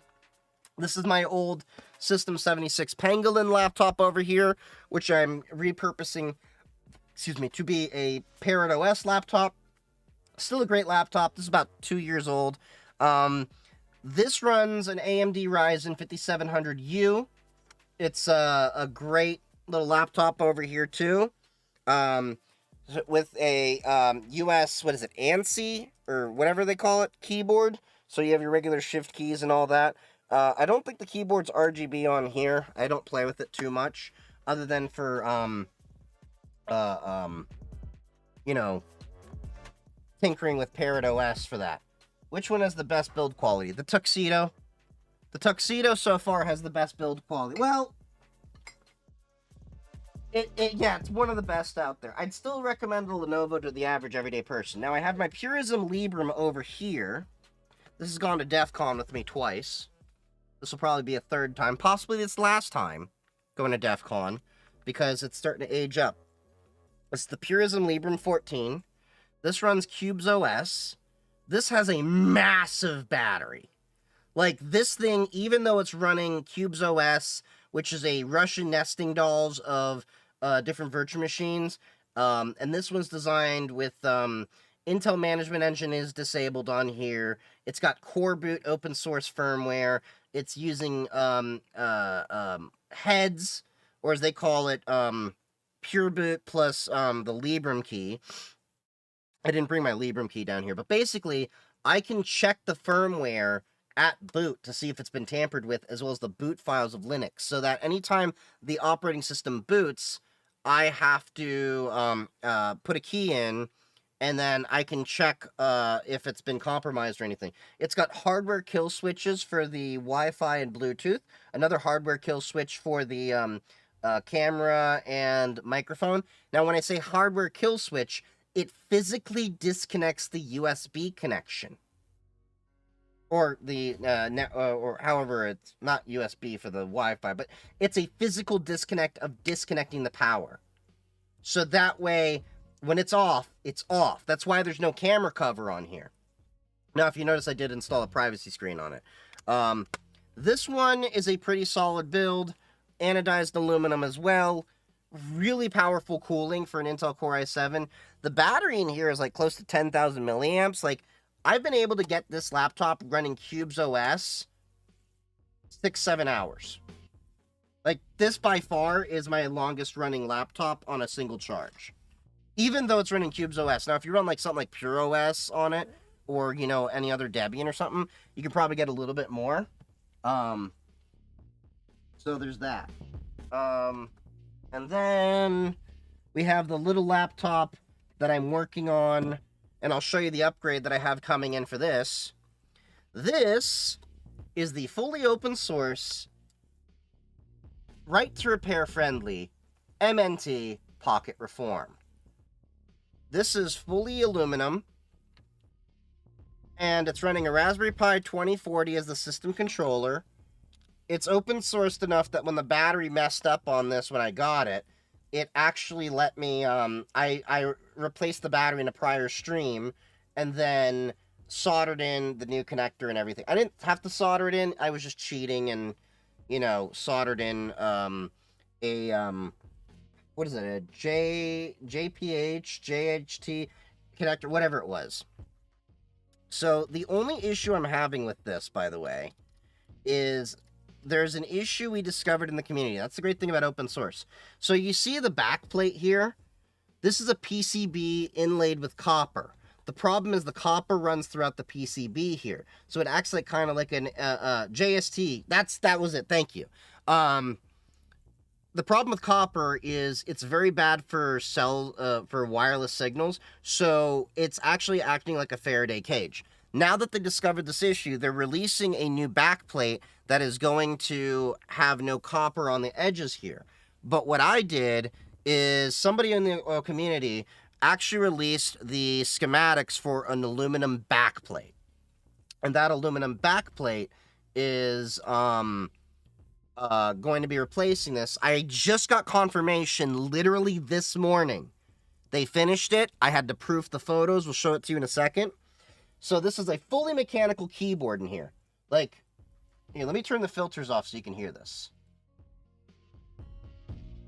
Turning off the mic filters. Hold on. Noise gate off. Noise suppression off. Noise compressor off. Alright.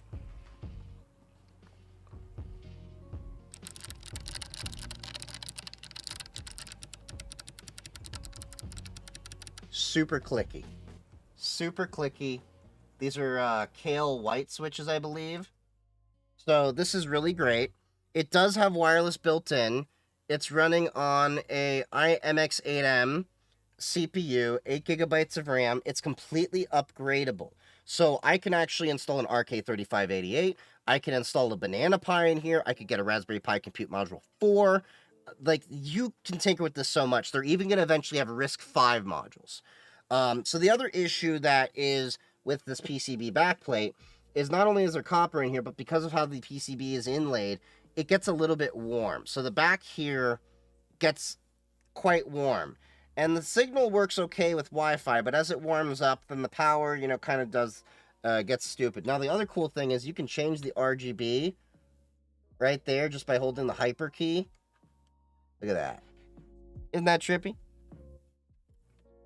So I backed this project a few years ago, a year and a half ago, and it finally is in my hands. So let me show you the new backplate we're going to have here.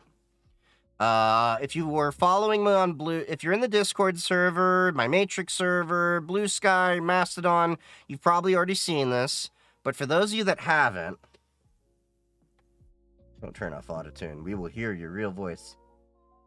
Who do you think I am? T-Pain? Here's the new backplate. So we got the purple to match, because PCBWay is who makes the cases, apparently. And full solid aluminum. with my logo laser engraved. Now, disclaimer, PCBWay is sponsoring this project, so when I do talk about this project, it will be a sponsored video. So they're paying for the project, and they're paying me to show off their services and everything. So PCBWay, big thank you to them. That should be in my hands, hopefully. So when will the backplate be there? So they just finished it. This picture was sent to me this morning. Like, I woke up, checked my email. That was right in there. Approved it, sent the email back. So they'll probably arrange for shipments tomorrow or the day after. It could be in my hands. This is a little bit, optimistic. End of the month. Most likely what's probably going to be here is the first week of April. Then I'm going to be doing the testing to see with the Wi-Fi and everything in there. And then what I will be doing is, we will be, let me move these laptops for a second. Yeah.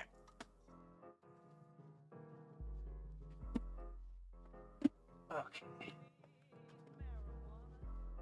So these are the old battery packs, by the way, for those curious. So they were open source enough that I could literally just grab these. These are 6090 battery packs, specifically made by Aramit. Now, the one thing I did have to note is they did reverse the polarity on the connectors that come in, so I had to reverse them. Not a big deal. This is the thermal pad I had over here. Some spare JST connectors. So what I did for the battery, oh yeah. Wait for y'all to come back from the ads.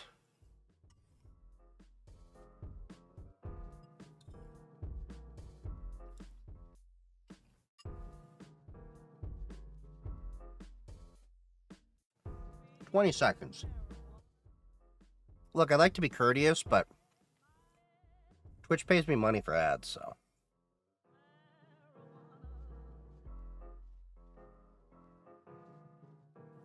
Five, 4, 3, 2, 1. Okay. What are your thoughts about USB Armory Mark II as a trusted hardware? We'll get to that in a second. Can one of my mods remind me about that in a sec? Let me just not forget about what I'm going through right now. I just don't want to lose my train of thought. Because I've actually thought about getting that myself. It looks interesting. So, these are the old battery packs that came in the laptop. Now, what happened was one of these, for some reason, was off by 0.4 volts. So I could have theoretically replaced one of these 6090s, but then I was like, you know what? Let's replace them in pairs, and luckily it worked out.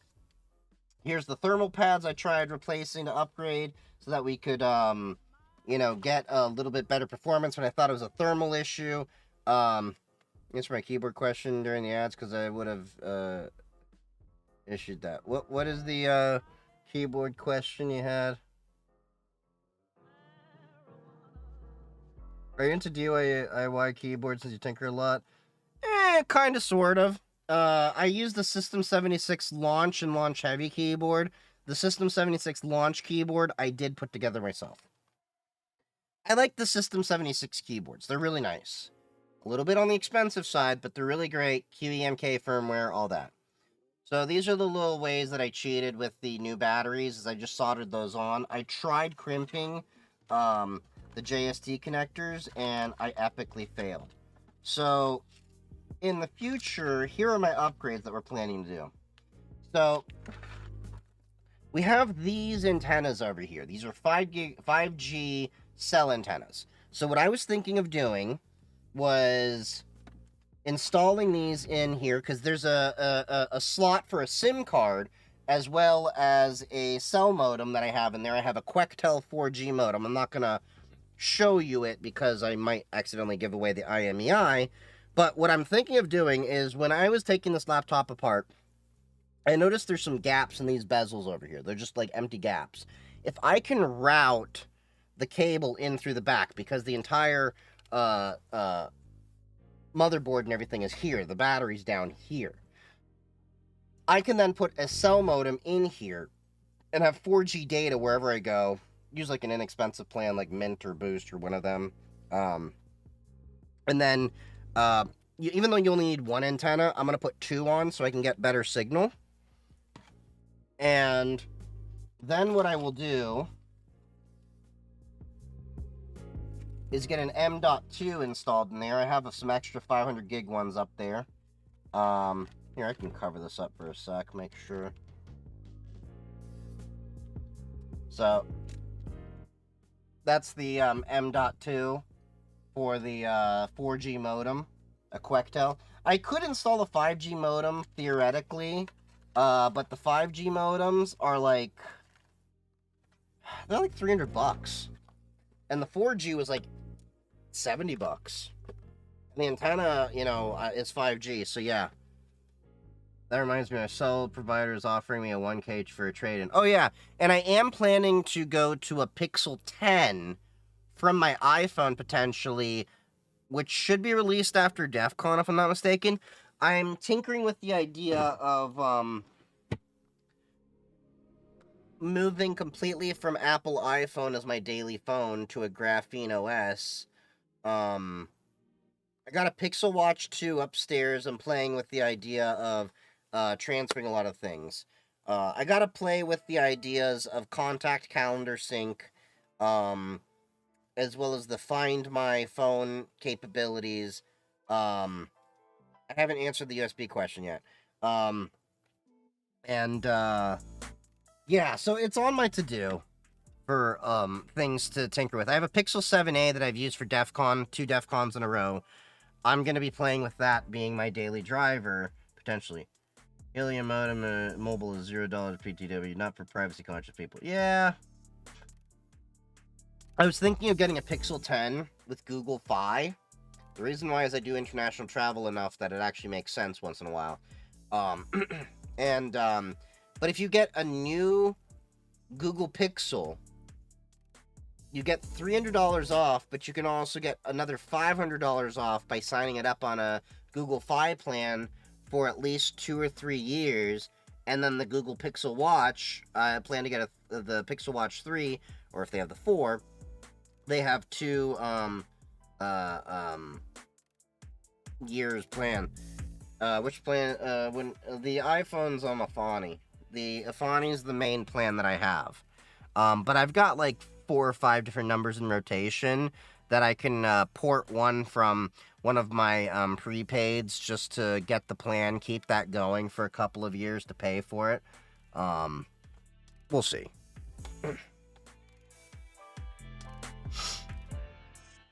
Afani's kind of expensive, but it's good. Which one do you have the affiliate code with? That's Afani.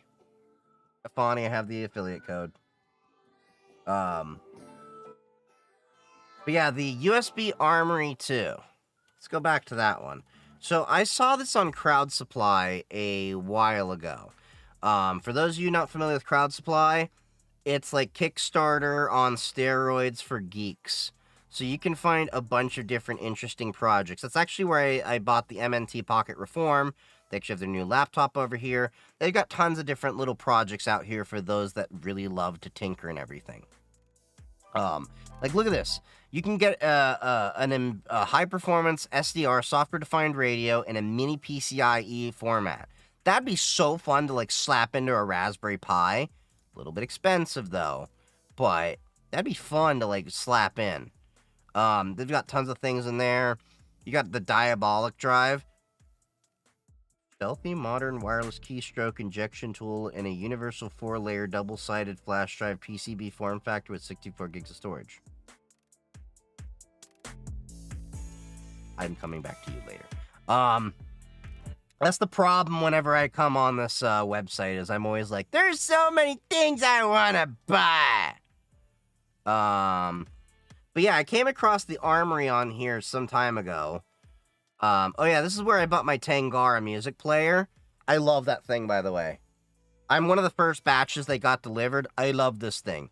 Oh, and I'm going to get the Discovery Dish at some point, because I'm looking at getting into satellite radio, to grab, like, NOAA weather imagery and all that.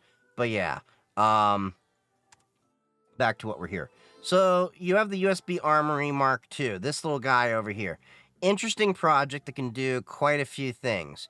So it runs an NXP IMX6 ULZ ARM Cortex A7. So it's a low uh, performance CPU. So it's literally its own computer built into this guy. It's got its own storage. It's got its own memory, like half a gig of memory in there. You know, not super fast, but perfectly fine for what you need. So yeah, it runs its own Linux. There's an SD card holder in here. Um, the idea is mass storage device with advanced features such as automatic encryption, virus scanning, host authentication, and self-destruct. You can use it as an HSM, which is a really interesting concept there because how much is this guy? Yeah, that's cheaper than a YubiKey HSM. I was actually trying to see if they'd give me one, but those are like $300. You can do a lot with this little guy. It's an interesting concept because it's a computer on a chip, essentially. So if you wanted, you could plug this in and have it as a Tor bridge. There's so many capabilities with it. I've thought about getting one, but I just couldn't justify it too much.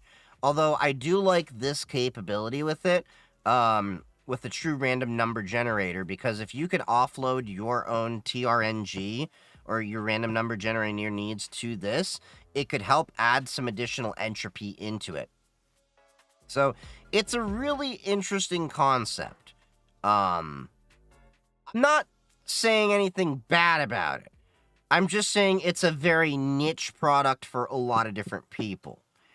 Most people are probably gonna not even need nor care about something like this, but it is definitely been on my list of toys I want to play with. Do I see myself using it as a daily thing every day? No. But it would definitely be a fun thing to play with for a while. I would probably want to use it for the HSM capabilities the most. Now, the password manager with integrated web server is an interesting concept because you could essentially connect over your local network, being you would connect in through a USB network, obviously. Now, the other cool thing is the portable penetration testing platform, but yeah. The one thing that, is a little bit annoying, it's only got Bluetooth capabilities for the wireless, which is okay for some things, but that limits a lot of your capabilities to the device itself. So, it's interesting. Don't get me wrong. It's a really cool idea. It's just a little bit niche for a lot of people. Now, as far as a TRNG, I'd probably be leaning more towards these. These are Thalitis T keys. These are like the YubiKey competitors. These are completely open source. These are really cool. Don't get me wrong. But I'd still prefer a YubiKey. The reason being is these are still a little bit on the short end of tech capabilities. That iPod. Yeah. The Tangara is really nice. I love that thing. I've been using it for a couple months. What distro is that? Oh, I'm using Pop! OS Linux. This is 2204. I use 2204, Pop! OS 2204 on my laptops and my desktop as my daily driver. I use Cubes OS in the secure laptop, and then I use Parrot OS when I'm doing, pen testing, education, and stuff like that as I'm learning. What happened if you lose one of those? Well, then you're boned. That's why you have backups. I still got to go through and destroy these for content. These are all my other YubiKeys. I've got plenty more. These are the ones that are okay to destroy. So what I'm waiting for is I can dig up some dirt, and I'm gonna stick this in the ground and see if they are still good in a week or so. I'm also going to I should just shove them in my plants upstairs and keep watering them. See what happens. Is really a true random number generator. Don't believe it does exist in the computer world. It does. So you have to look at what is it? Dev random, dev u random, or whatever, one of the two in Linux.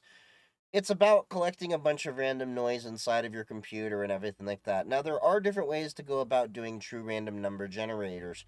There's ones that, use atomic decay and things like that, and there's tons of ways to get it. Like, Cloudflare uses a wall of lava lamps that actually takes photos with a camera and then uses that as part of the random number generation.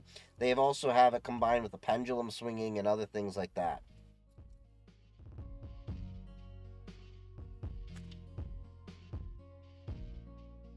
And I have all sorts of YubiKeys, by the way. Like, these little mini ones. These are great. You shove them inside your keyboard or something, and then they're just always there.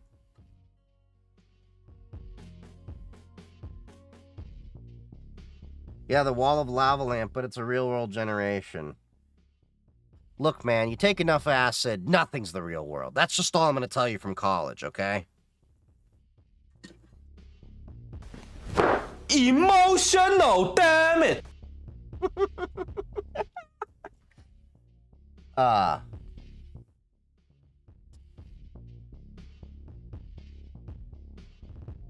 What is it? Nice, what's the completion rate? I stopped Quickstarter because of people ripping off with fake projects. I've done pretty well with, crowd supply. They're a little bit more legitimate with different things. So far, I'll show you what I've gotten off of here, alright?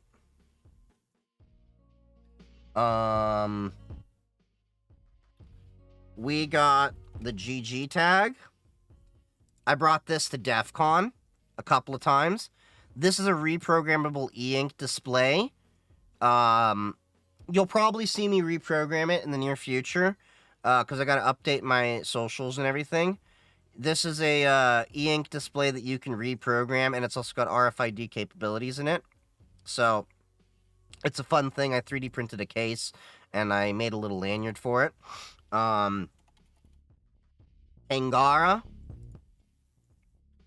This is the open source MP3 player that I used to finally replace my iPod. This was my iPod I had for many years. So, yeah, like, this was a success. I was one of the first batches. If you order them now, you'll probably get them in a few months because they're still shipping the original batches. They had a $10,000 goal, and they raised $250,000. That tells you, like, how well. Is the Tangara high-res? No. It's, I want to say 320 by 240 display. It's an ESP32. It's not super high-end, okay? But it does play FLAC. It plays FLAC files just fine. It uses an SD card. I'll have to bring it down next stream. Because I also have to hook up this laptop to do, mixing. And, yeah. $250 is kind of expensive for... This iPod's $250. Let me explain why this iPod's $250. Most high-end music players start around the couple $100. So, if you get, what is it, Elite Obsolete Electronics. I'll show you how mine came so expensive. So you can buy them pre-built.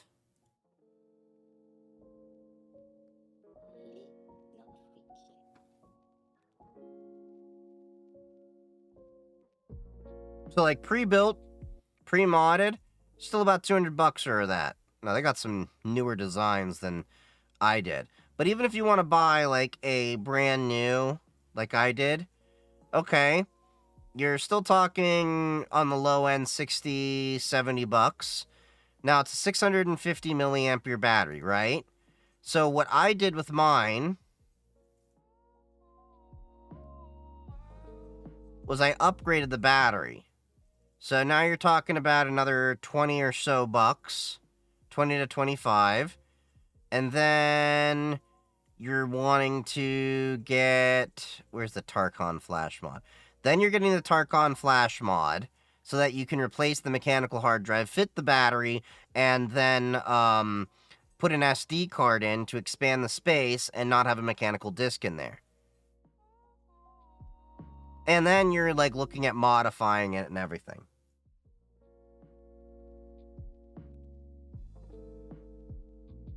Yeah, you can do Bluetooth and all that. But the Tangara, in comparison,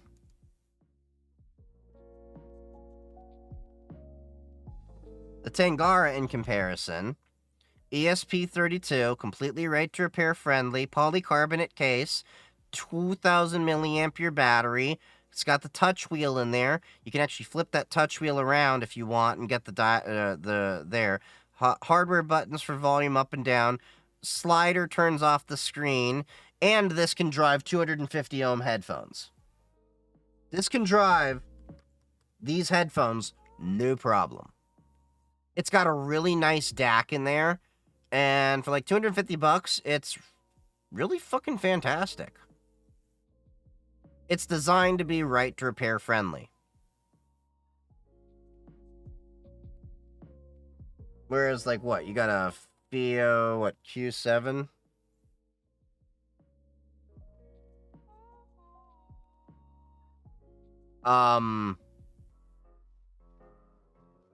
You're complaining my shit's that expensive and this is $800? I'm not playing videos on my shit. I'm not trying to connect it to the internet. I'm literally dropping FLAC files on it and playing music.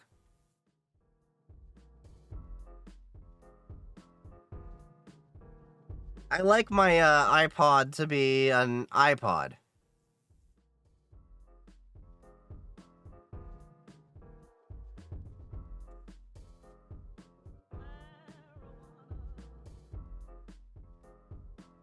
It's interesting how we're circling back to more modular and fixable devices. I think that's just the way that a lot of people want things to go. Because people are tired of disposable things. They want things to last and be able to be repaired. Yeah, and the Tangara does Bluetooth as well. And it has USB-C. It does fast charging in it. It charges pretty damn fast. So, I like it. I love it. It's great. It's open source. It's written in Lua, so you can modify it to do whatever. In fact, I think I gotta do an upgrade with it. I'm about to be shunned by my dog for brushing his teeth. Do you, like, actually brush with a brush, or do you get, like, those little finger things to, like, stick in their mouth? Because, you know, they have, like, the finger brushes, and dogs have issues with brushes, but if you get the finger brushes, like, little, like, finger condom you put on there and you just brush their teeth, they don't seem to be as bothered by it. I know this because I do it with my dogs. I'm on the verge to buy just a phone, cell phone, like, minimal for real, no Facebook on phone, etc., just a phone. I like that. I honestly, I'm pretty basic with my phones. How big will a FLAC file be for a 2 or 3 minute song? Let me look that up. Let's go to my NAS. Let's go to music. Matas Yahoo. FLAC. About 30 megabytes. 30 to 40 megabytes. Somewhere around there. I don't want to pay another $1,000 to just sedate him for a deep cleaning. Oh, yeah. Deep cleaning dog teeth is horrible. And there's been people that have lost their dogs because they do deep cleanings and the anesthesia and all. It's kind of dangerous.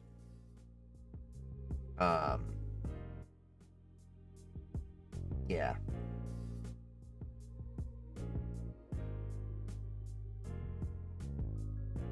But yeah, like, I love this little iPod Tangara thing here.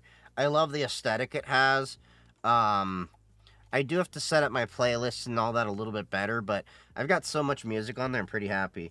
It's not useful, in my opinion, to have FLAC if you don't have the earphone to hear all the subtitles. Well, I have the Timeless AE, the 7 Hertz Timeless AE. I think it's by Linsol. I've had those for like a few years. They're like $250 IEMs. And then I use these Bayer Dynamic DT990 250 ohms when I'm here. Subtilities. You mean subtleties?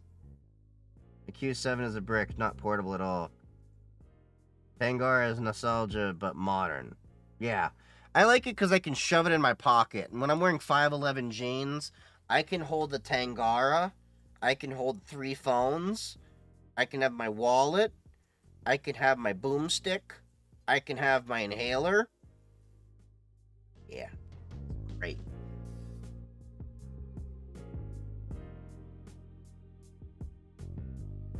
I'm French. Pardonnez-moi.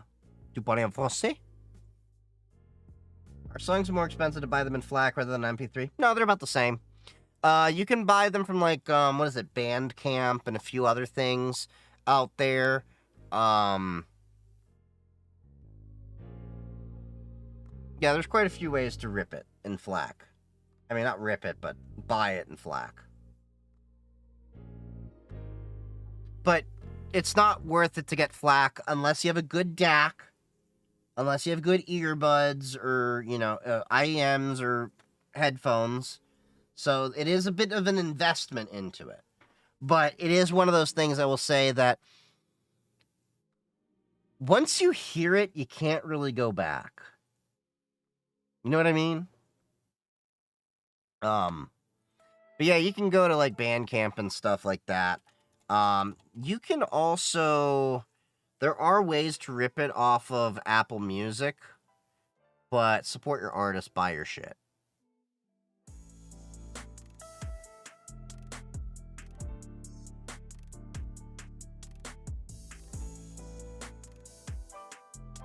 Yeah. Anytime. But yeah, you can go in and like buy a bunch of different stuff. So they have like CDs and things like that. So like, let's see. Hold on, let's see. I'm just pulling up. Yeah, it depends on the artist, but you can find quite a few out there. Yeah, it's not that expensive. I think it's more set by the artist, if anything. But yeah, there's tons of different tracks and everything out there. In my daily life, I can't hear subtitle it as audio HD.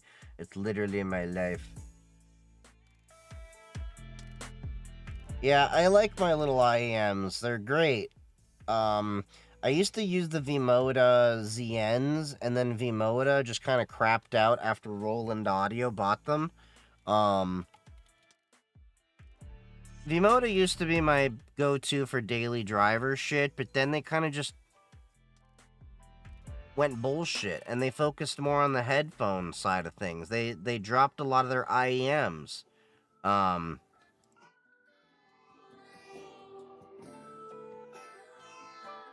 Yeah, like they used to have the Vimoda ZN line. I'm looking right now. They used to have the Vimoda ZN line. They dropped that. The Forza Metallos are... they're alright. But, I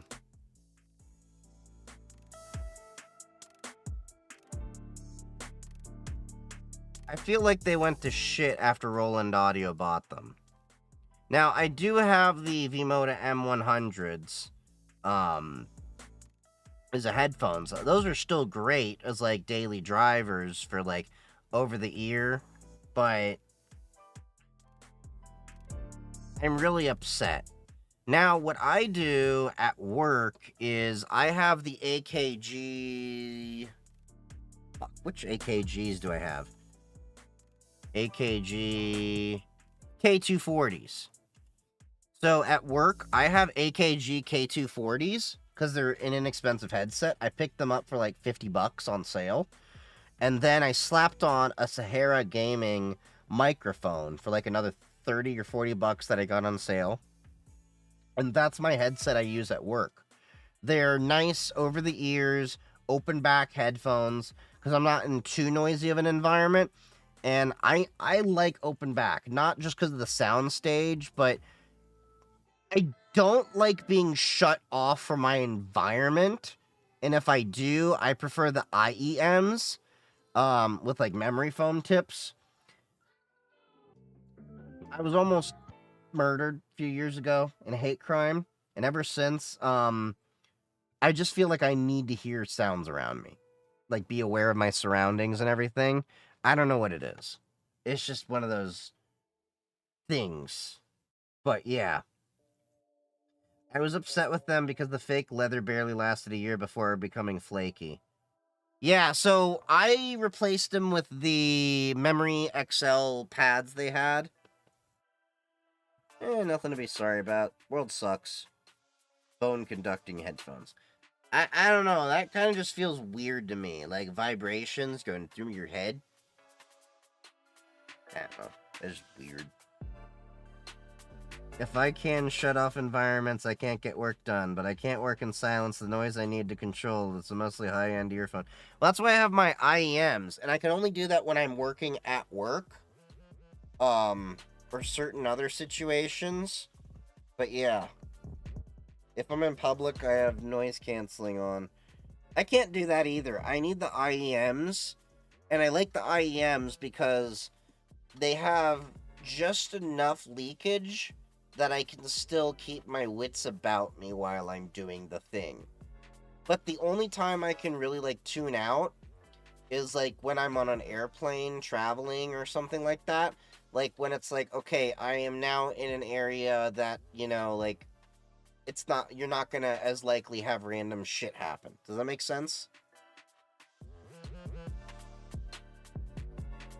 Okay, I need to use the bathroom. So we're gonna be right back. And, there's gonna be a BRB screen. Be right back.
Cannibalistic. I was almost killed because of a hate crime. Anyways, so about these headphones.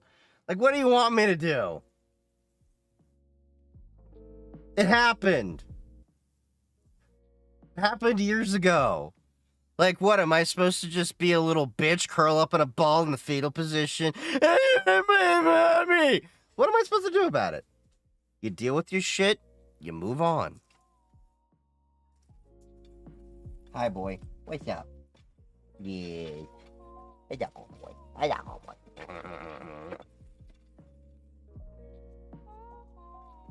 It's giving millennial, as one myself. Like, what am I supposed to do?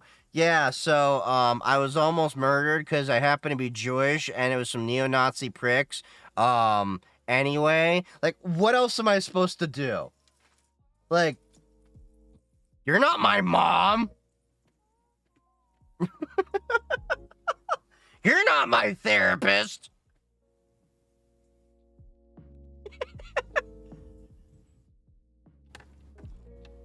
You know what we do about that? We drink. That's how we deal with the unprecedented. We drink. Best to drink to life, not from it. I may as well just polish off the entire bottle. There we go. 2 glasses in one stream.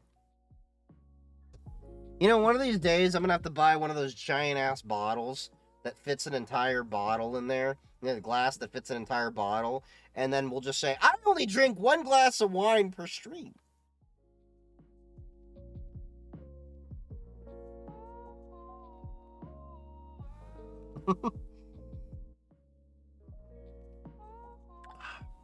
And this is nothing. Back when I was in Portugal, I used to drink like 3 to 5 bottles of wine a day. But they were like €3 a pop. It was cheap. I have one. It's beautiful. Yeah. Well, I'm lucky I can't do hate crime because I hate everything. Next to even my wife, but less than any others. Well, Mr. Gotastic, you sound like me. You're an equal opportunity hater.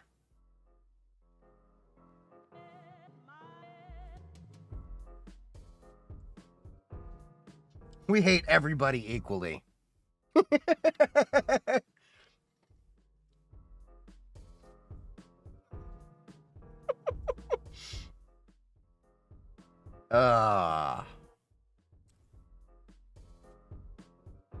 It's a branch off of Zero Trust, but better. And with wine.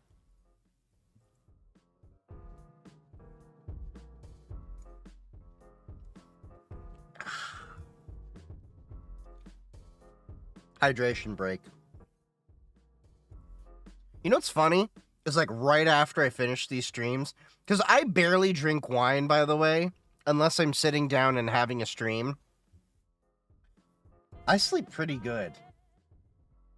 Costco wine, I get 4% back on top of the hangovers. So the only issue with Costco is they don't carry Vinho Verde. They have Portuguese red wine, which we do use when we're cooking, especially with chanfana. Whenever we're making chanfana, then we use the red wine. But one of my brands that I get, there's 2 brands.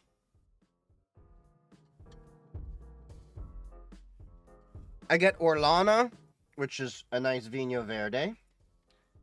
But the one I mostly drink is Casal Garcia. The one I've been drinking all night. And these are not that strong, but they're both Portuguese wines. Now, what's funny is, if you read the bottle for Orlana, it says a crisp, refreshing, light white wine. But it's called Vinho Verde. And you know what that translates to? Green wine. Not white. It's green. And these are both... This one's 9%. And this one is, I want to say 9?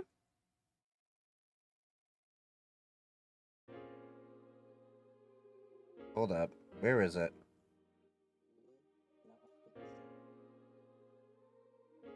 Where is the alcohol number on this bottle?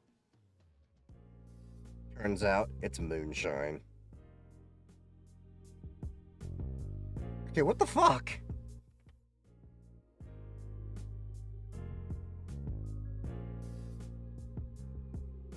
There's like... It's not even saying where the percentage is. Oh no, 9.5%. There we go. It's just in like really small white lettering over there that were fucking with my eyes.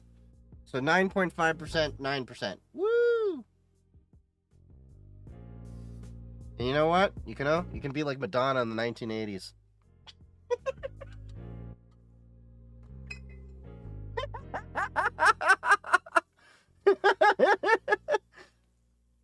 You know, I was a huge fan of a character from Will and Grace charging in holding 2 boxes of wine, exclaiming, "I brought juice boxes."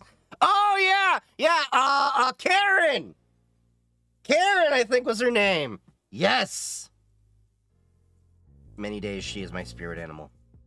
They make bras to hold wine now. I know. I keep telling Yitz. My poly ass needs a girlfriend with a wine rack. That's what they're called, by the way. The bra that holds wine, it's called a wine rack. I'm not even joking. Because I want to have the ability to be with my boyfriend and my girlfriend and then just have the awkward moment of we're at like a soccer game or something and just suck wine at her tits. I think that a lot of straight men would even agree with that sentiment there.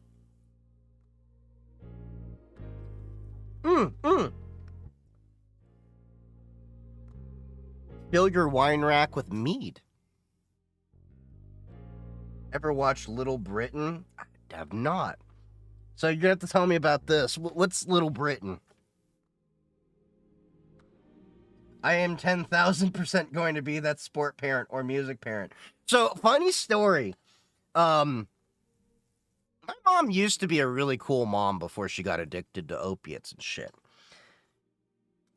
Let me explain to you how. So, I was in like 2nd or 3rd grade. And I had apparently, I think it was 2nd grade, cried in the middle of like music class. I don't even remember this, but my mom tells me the story all the time. Well, when we were on speaking terms. And I was crying because they're doing all the like kiddie songs, like I'm a Little Teapot and things like that. I never knew these songs. My mom never taught me these little kid songs. Like the most she would do is get kids bop versions of songs. So my teacher is like, well, okay, Moshe, like, what songs do you know? And, like, I want you to picture 2nd grader, crying right now, really upset because they can't be involved, like, little kid, and just looks up at the teacher and says, "Highway to Hell?" The music teacher apparently busted up laughing and told my mother that she was a great parent for that. Like, what 2nd grader knows Highway to Hell?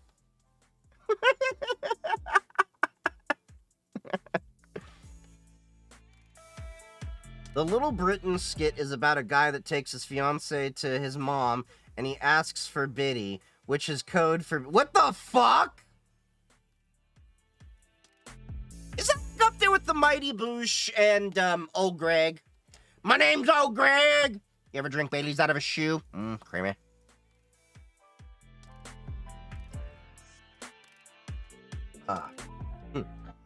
Rack for your rack.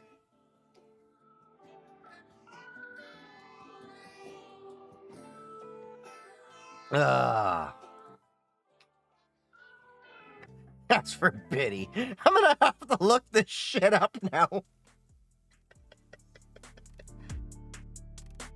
What you doing in my waters?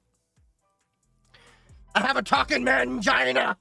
Oh, if you haven't seen Old Greg. So here's the funny thing, like, and this is why it's so hard for me to date, okay? Let me put it this way. I do tests to make sure you're on my wavelength for my humor. You must be okay with Mel Brooks. Mel Brooks is a comedic god. We used to quote Old Greg in our child team spaces.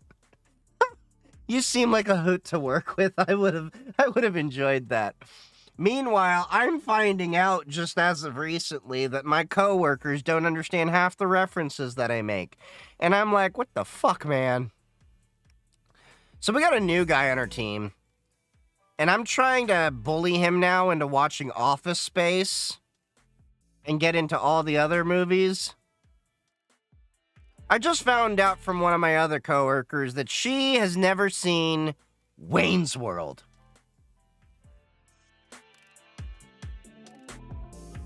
I used to be an instigator of Nerf gun wars. Okay, so as fun as Nerf gun wars are, I do have one complaint about Nerf gun wars.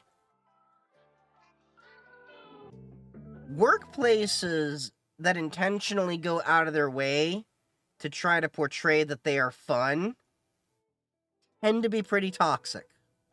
Not saying you're toxic, you might be for all I know. I'm just saying. I worked at a place that was that way.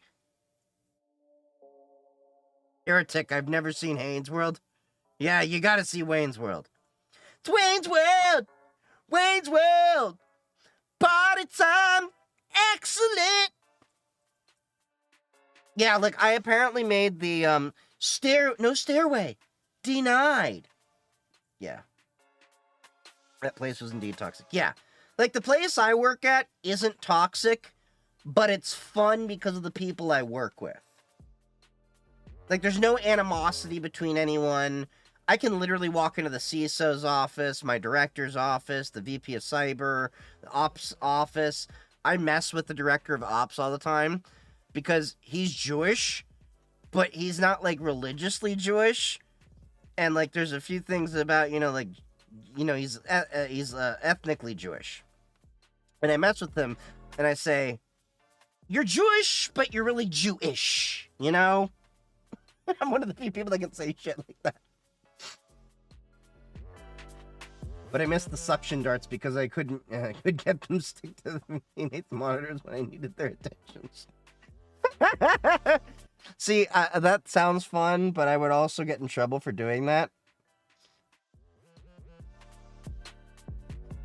I was also explicitly told not to bring in the 3D printed catapult that I made. I 3D printed a little folding catapult thing. Yeah. For good reason. I miss a lot of those things, but yeah.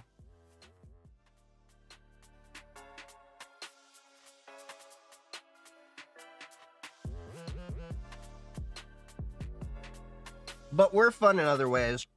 We're technically fun. We do some fun tech stuff together. But yeah, I like the place that I work at. It's a bit, demanding at times, to say the least. But I could see myself being there for a few years. And the benefits are great. I do live my work from home, and sending constant annoyed gifts back and forth. So we're hybrid. And they flat out said, probably in the future we'll be in office, but they have also mentioned they don't physically have space right now. They're in the middle of building a whole new building and everything like that. So, like, I think they're saying, like, 2, 3, 4 years, maybe. So, but we'll still have the option for work from home if we're sick and all that. Who knows where I'll be in 2, 3, 4 years from now, you know? I could still be at this company. I could be somewhere else. From my lips to God's ears, maybe, streaming and content creation becomes my full-time job. Not that I'm actually intending on, becoming a content creator, but, I mean, I am, but I don't know if it'll ever be my full-time job. I enjoy being in cybersecurity. I enjoy doing my job. This is, at this point, more or less of a hobby. Gotta go. Thanks for the dissery of the website crowd supply. I'm really interested in Watchy. I'll probably buy if the 25% get canceled. I can't afford the 25% trade war. Oh yeah, yeah. They took away our work from home this year. We only get it if sick now. That's a bit jank. About 12 to 15 years ago, I had a USB-powered Nerf dart launcher that you can control with your PC. I remember those! We used to sell those when I worked over at ThinkGeek. I used to work at ThinkGeek.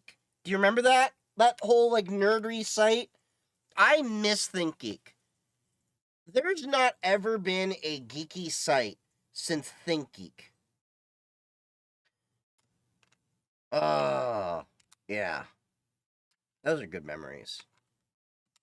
I used to work for a bit in their warehouse and everything. I'm the reason why they had rules against stop flinging the screaming monkeys. Because every time I had to get one for an order, it basically mandated that I would fling the screaming monkey at somebody. You know what I'm talking about? It was a slingshot. Wha-ching! You bought it at Staples? Huh. Interesting. But yeah, they used to have that. I had a modified Nerf gun when I used to work at my old job. And I modified it with like stronger springs and metal triggers and all that. Like that thing packed a wallop. And why did I do that? Because there was a toxic coworker that kept fucking with me at work, and I said, "You keep doing that, you're gonna regret it." And like, what are you gonna do? So I modified a Nerf gun, and when they got shot with that like Nerf gun that I modified, it hurt. And it wasn't the issue of like, use it. It's like, use it when we're okay with it. Don't just do it, like to be a dick. Human.com. Swear to God, if this is a porn site, at least share it when I'm outside of here.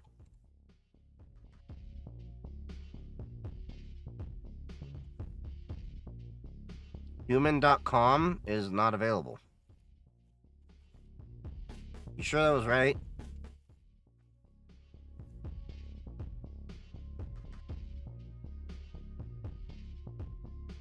No, I'm not that nefarious. I didn't say nefarious. I just said make sure I do it off a stream so I can at least, have adult fun time. Lookhuman.com. Oh. Look, we don't kink shame or sex shame around here. Y'all are nasty motherfuckers. She even got me on camera. So what is this?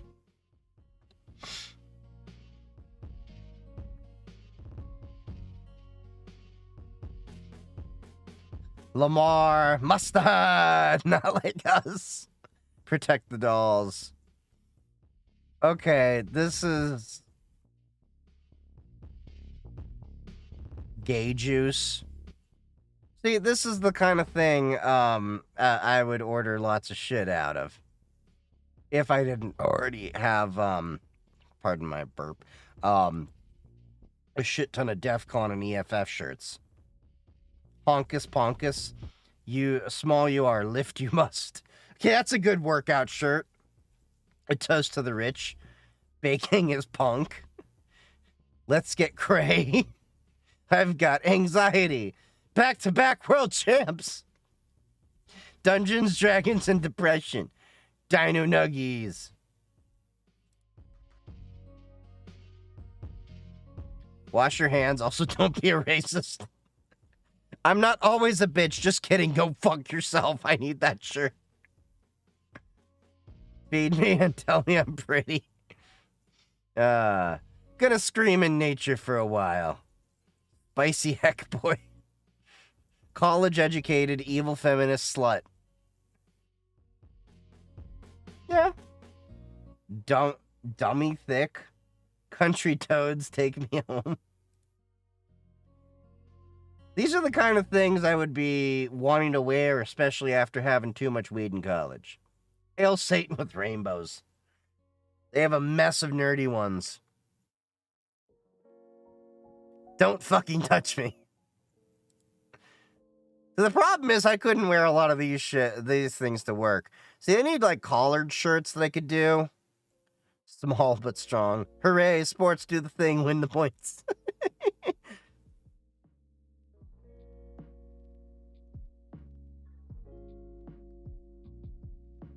My neck, my back, my naughty children's sack. If I can't take my book, I'm not going. My neck, my back, my anxiety attack. Jurassic Park. I'd give that just to my aunt. Hey, I got that dog in me. I should buy this every time I go to Costco, just to, like, because I'm notorious for getting the hot dog. I'm not even on drugs. I'm just weird. That's a shirt I need. Look, I'm not saying no to any of these shirts, but if anyone wants to send me shit, I'm a large. I have one from a lawyer on YouTube that says, facts, not fuckery, uncensored. Train like you've got titans to kill. Popsicle penises t-shirt. See, that takes you a while to look at it and be like, that's a bunch of dicks. Hashtag selfie. I don't even scream at my television, but when I do, it's hockey season. My ideal weight is Henry Cavill on top of me.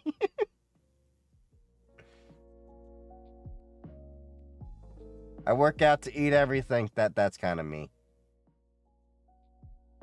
Both is good. I know where that's from. I forget the movie, but yeah, I know exactly where it's from. Count Chonkula. Wait, what is this? Work for Jesus! Do they have like theme? Okay, good. They have it sorted by themes. Okay, let's see the nerds. The Emperor's New Groove. That's it. I couldn't remember the name for some reason. World's okayest dungeon master. Y'all motherfuckers need science.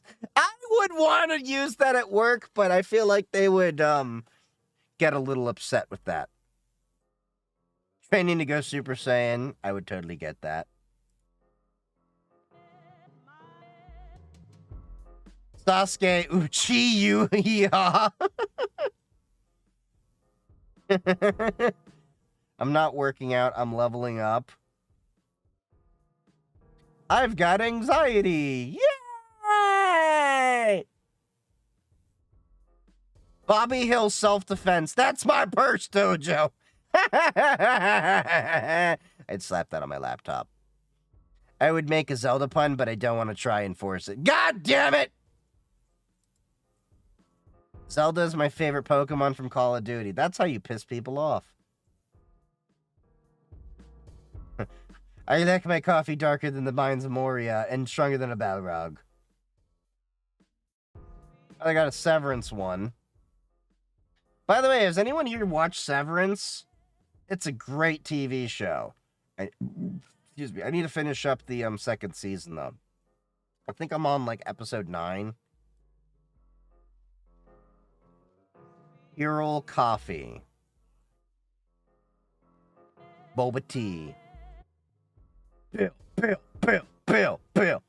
Bill Nye, the science guy. The fact that I get all these references just tells you how old I am. Darth Y'all.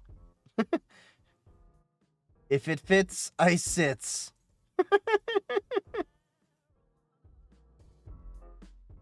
Broccoli. Just buy me a pizza and touch my butt. Greendale. Oh, I love that show, Community. I still haven't seen the final season. I think that was just on there. There's some good shit in here. It just keeps going and going and going. They must do pretty well in business if they have these many designs. If turning pages is considered exercise, then yes, I work out all the time.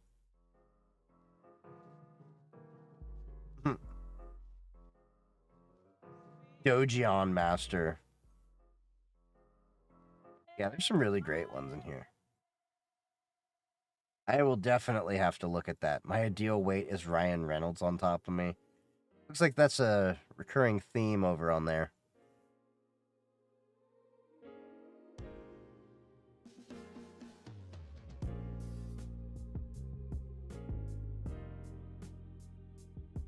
For reference, my first purchase of them was circa 10 years ago.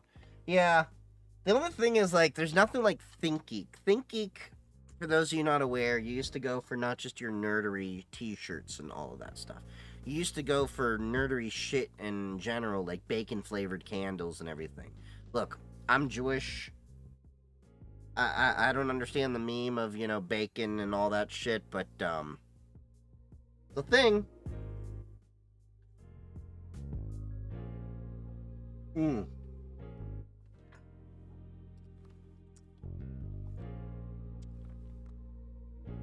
Yeah. Oh, we're gonna have some fun projects up in the near future too. I still can't believe Tesla's back to like $287.99. But it's gonna come crashing down soon. That shit's on hopes and dreams.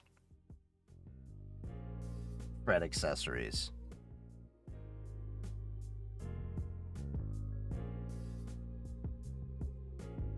Fred accessories. What's Fred accessories?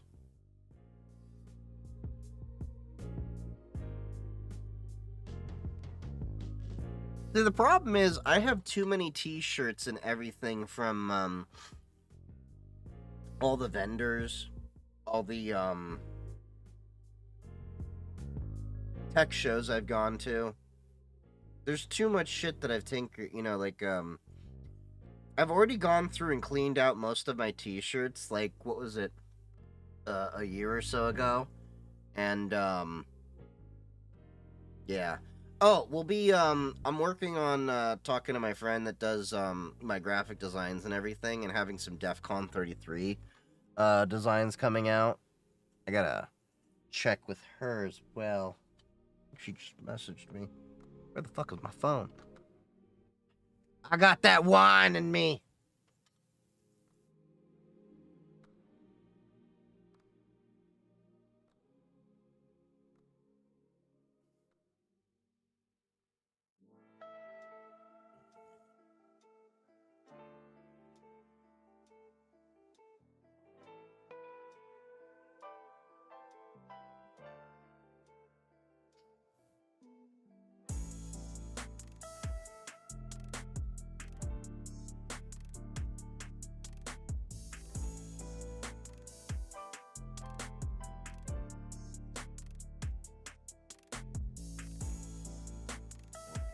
Send your way.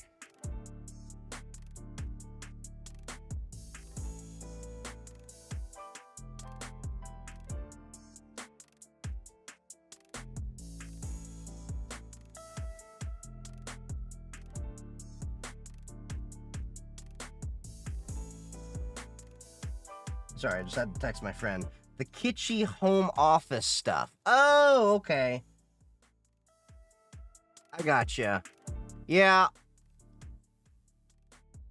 I have a lot of 3D printed stuff at my work office, and then what I also did is words. I'm not gonna lie, I think I drank wine too fast that I'm a little buzzed. My tolerance is not that high. God damn, I'm gonna get wasted. I'm gonna get white girl wasted at DEF CON this year, probably. But what I was gonna say is, a lot of my desk at my office is decorated with a lot of 3D printed stuff that I did, and then, just random cybersecurity shit that, I have around there. Now, I had the funniest experience at the office. So, the problem is, like, IT frowns upon the cybersecurity people because we always tend to put stickers on our laptop. So I got a new laptop from work. The problem is, so we have like this shelf in the bathroom because they know like, hey, we may go into the bathroom with our laptop, so we need to put it down somewhere. So there's like this shelf there. Well, I went into the bathroom and several other guys did. We all have the same exact damn laptop because work is giving everyone these HP laptops that we're switching over to.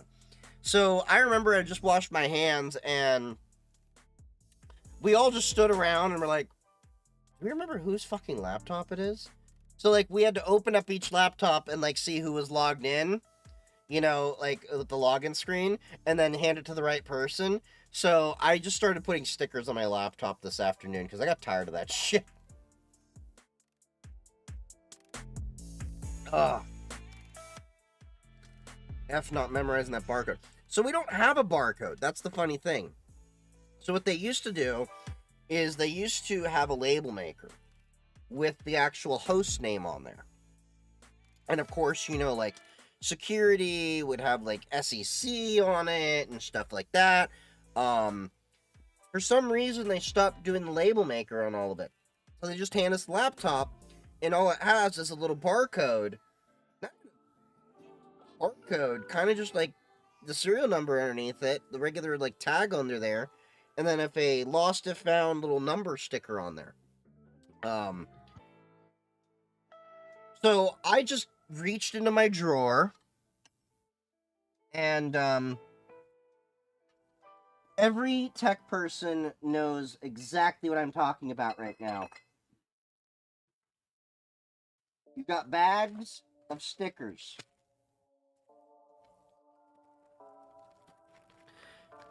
These are all my bags from DEF CON and B-Sides the past 2 years. Like, I have not used most of these.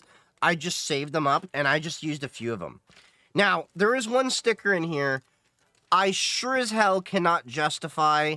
Yes, the sticker loot. I cannot justify putting on anything because it's too good of a sticker.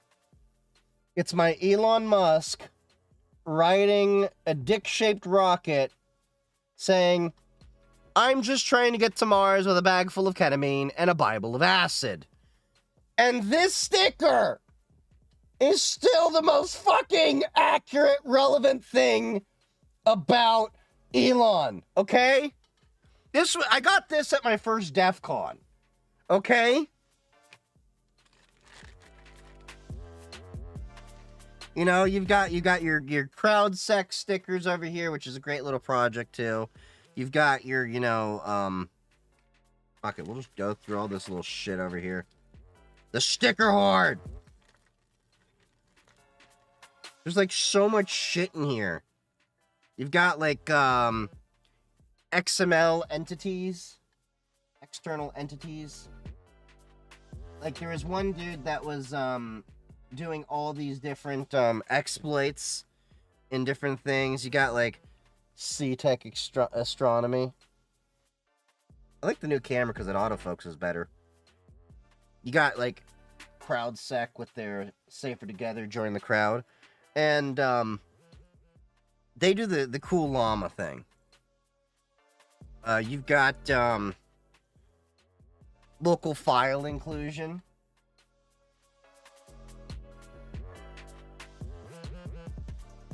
Bridge the information gap, the nimble nerd. Like people do their own little brandings and all that stuff. Some dude just randomly gave me this. The Among Us work badge. You had like the AppSec village. With the dead Twitter bird. Because that was the year Twitter was dying. Calyx was, of course, there. So I've got, like, tons of Calyx stickers. Calyx OS. More CrowdSec stickers. These guys were cool. They gave me an alpaca stuffed animal because, you know, I did some content on them. We've got the Embedded Systems Village.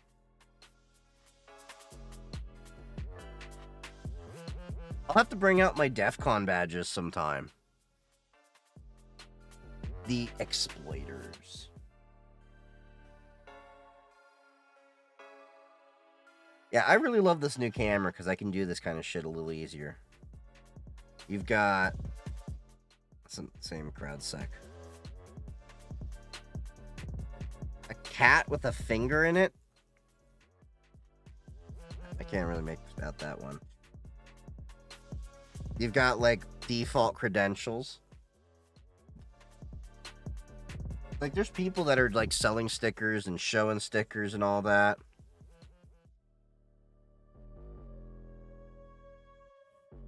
You got HTTP smuggling.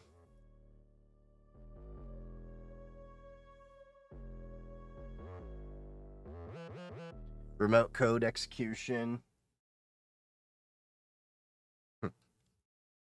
Use the crowd, Luke. Luke, use the crowd.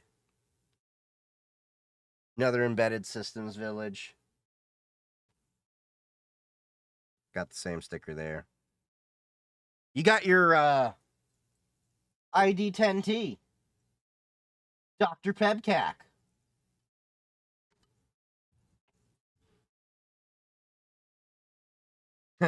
Oh, yeah. Yeah.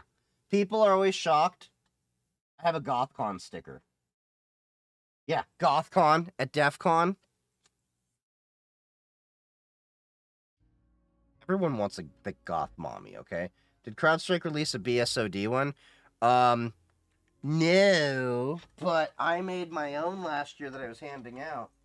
And if you happen to meet me in person, you got one. AC/DC CrowdStruck. Along with, this was my DEF CON 32 sticker. So, I made an AC/DC CrowdStruck sticker. And I handed out those. I only brought like 200 of those. I handed them out. There were none left when I was done.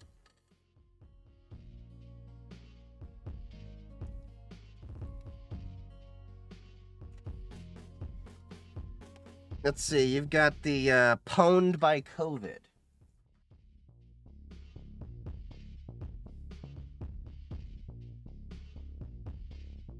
B-Sides Las Vegas with the Nintendo cartridge. Which, by the way, I'll probably be at B-Sides this year, too. Toyota officially had Toyota. Apparently somebody smuggled a bunch of these from Black Hat. Got the Aerospace Village. That's one of my favorite villages, by the way. Of course, we have the official DEF CON.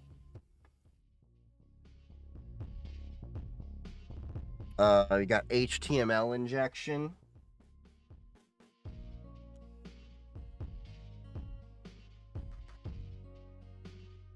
Some of these are just like ads from companies and repeats of other ones I had. You just like find them all over the tables and stuff.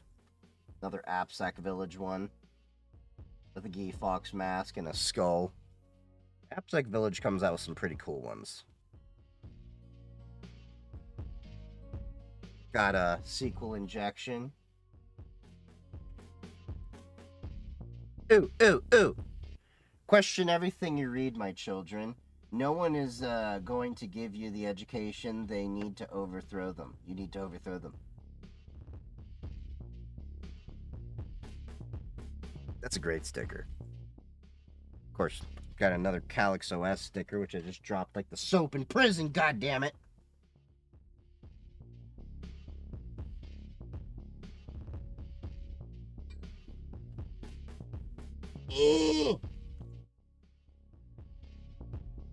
Oh yeah, and I had leg day on Saturday, and I finally got over it today because yesterday it was brutal.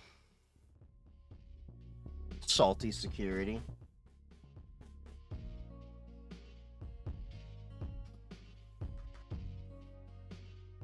Deep Factor, Git Guardian. Like I said, some of these are just ads from different companies, but I just took them anyway. Cross-site request forgery.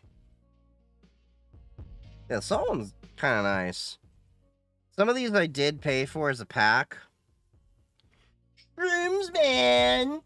Shrooms! There were a lot of shroom stickers. A lot of people like their shrooms out there. Security with swagger.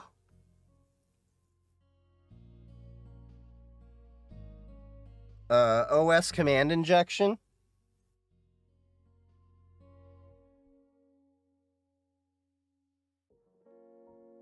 Vulns are overrated. The big ass sticker.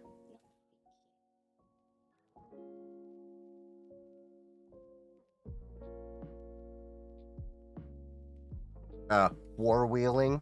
DEF CON local 561. Reminds me, I need to go to my local DEF CON group. Oh, this was another cool thing. I just took one of these. So DEF CON always has a hotline every con. So in case you need like semi-therapy or stuff like that, they have a number to help out. Of course, report like if anyone's, doing SA or anything they shouldn't be doing. So it's actually a really nice, like, safe kind of place. Of course, people suck. So, no matter how much you try, people suck. Mass assignment.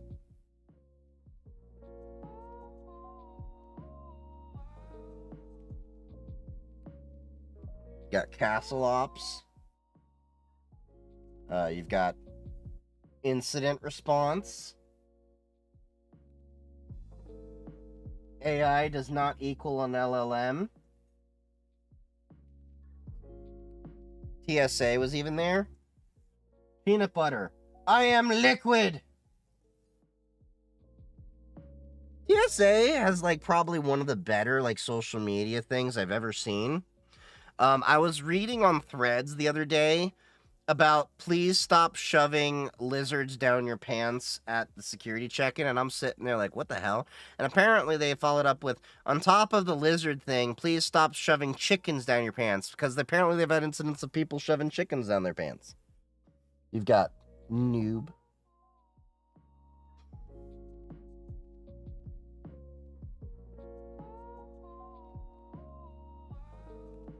Insecure direct object reference.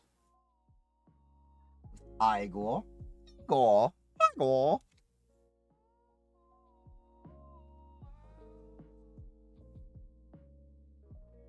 Yeah, I think that's the majority of this bag over here.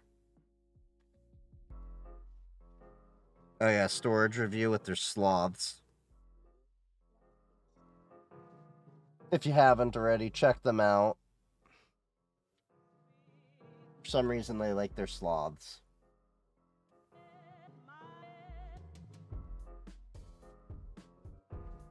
I gotta ask him what's up with the sloths. You've got CrowdSec with this little cool sticker over here.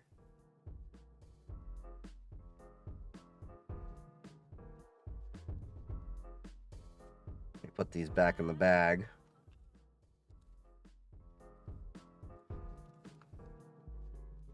Yee. So many goddamn stickers. I'm probably like never gonna use the majority of these, but for some reason, you know what's gonna end up happening. I'm gonna be at DEF CON this year and B-sides, and I'm still gonna get more. Now, what's gonna be very sad is that TikTok potentially is going to get banned again, because there's no word on if they actually have a sale or anything, and I think the deadline is April 5th. I don't know what's gonna go on there. So there's a very good possibility, I may not, be able to use TikTok anymore for next DEF CON or anything. So it'll be interesting to see how we handle that. I, for one, I don't know. I feel like TikTok is kind of like lost its way, if that makes sense. Like, I feel like ever since it got back from being banned, they've kind of just been derpy.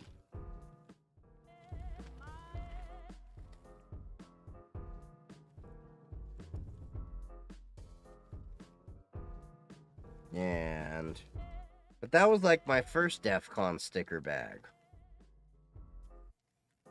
I know, because of the Elon Musk thing.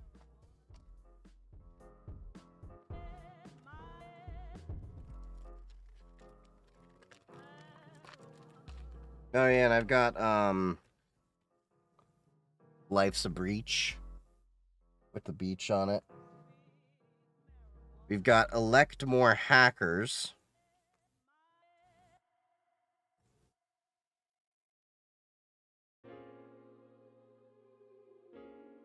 This guy was all over the place, so I kept taking his stickers because I like the whole design.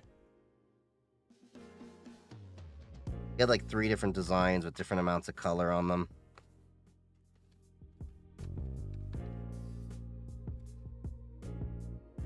Helicopters of DC.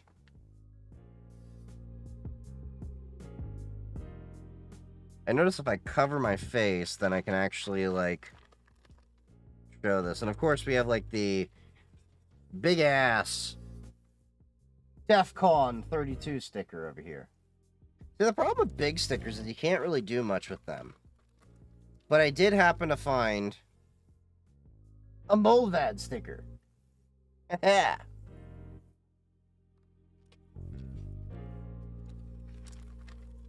One of these days, I shall slap that thing on something. I even got some from the TSA. Oh, here we are. Here we are. CrowdStrike. Ensuring data integrity and stability. Ask about our 99.6% uptime policy.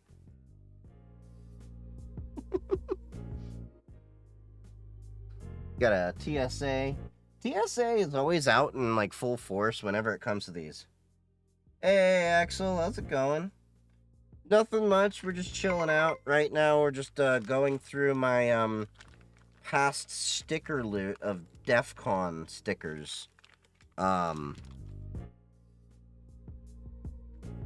I was just talking about how I'm probably going to end up being at DEF CON this year. Cyber superhero prototype.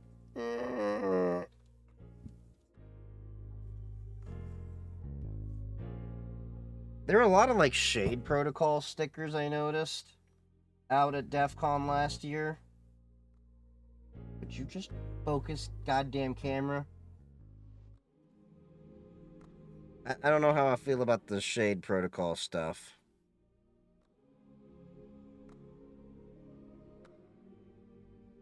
Some of these were just like straight up ads. You got the little pupa from Solar Opposites. Another ESV. Was this Felix the Cat?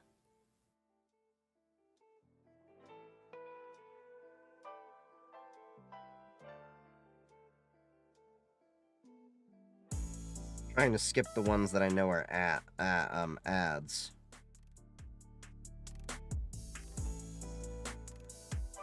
You got the Bug Bounty Village.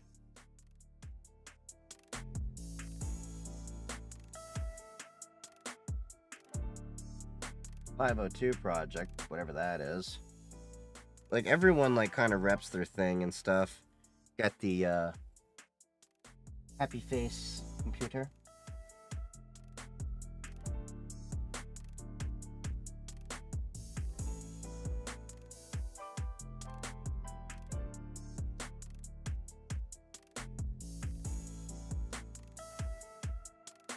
Some kind of code juice box. There's a little code on the side. I don't know if you can see it that well. An interesting design. AppSec Village from last year.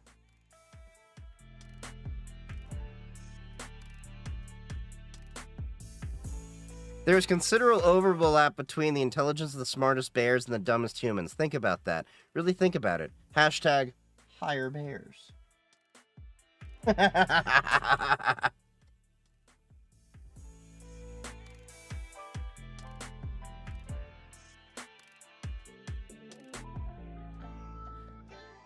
Live, laugh, toaster bath.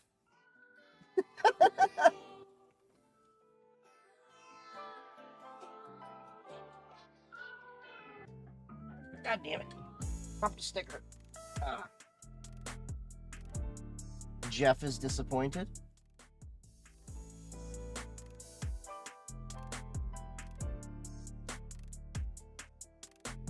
Oh, yeah, I got plenty of these from the Blue Team Village. I saw a bath bomb the other day shaped like a toaster. Girl, you better share that with me. I should have bought it. Should have bought it and sent it my way. I'd like a toaster bath.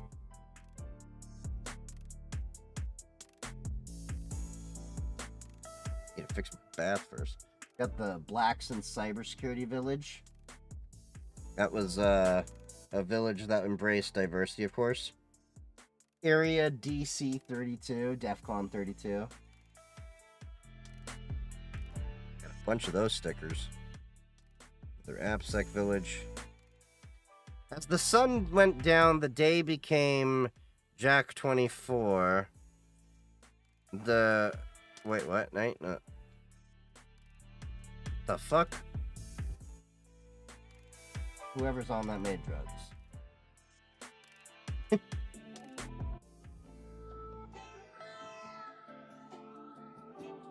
You've got, never underestimate technology. Not all over DEF CON.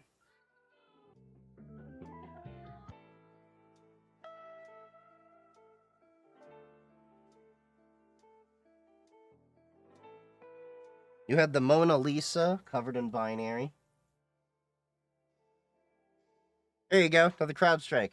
Foul Strike! There were quite a few CrowdStrike related stickers out there. I'll set one of these aside to slap on my work laptop because we use that at work.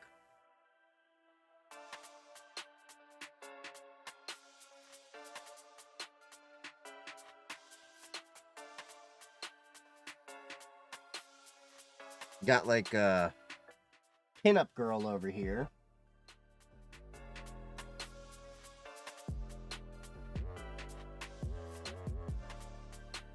TSA again. TSA's got some pretty good sticker game. Yes, they do come to DEF CON.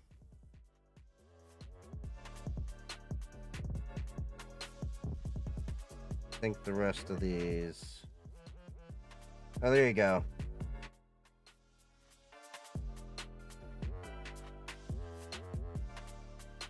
Vote! Prevent an apocalypse before lunch. Vote! Cynicism is for cowards.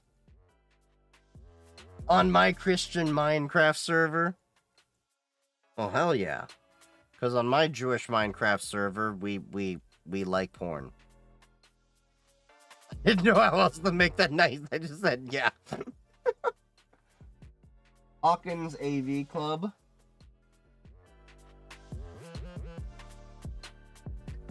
I pet the bomb dog at DEF CON 31. And you got AppSec Village again.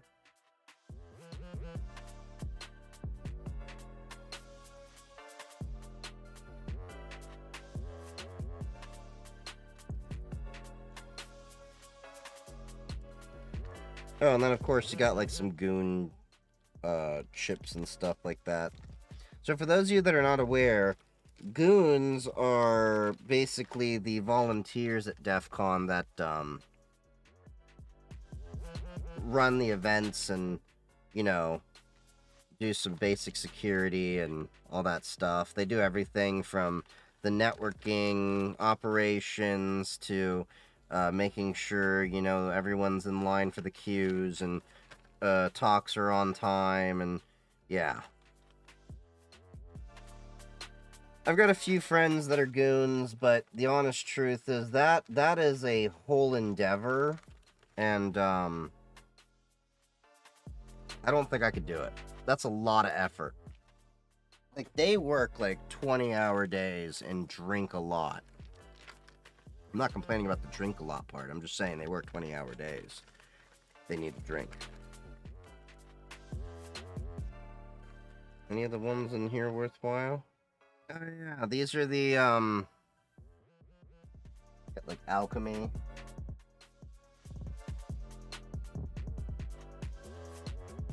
There was rewards for justice. So the government actually was doing a good job of trying to appeal to people that were looking to pen test and all that and help defend the government. I doubt the Trump administration is gonna win a lot of the goodwill this year, because, like, yeah. I don't know how else to go into that.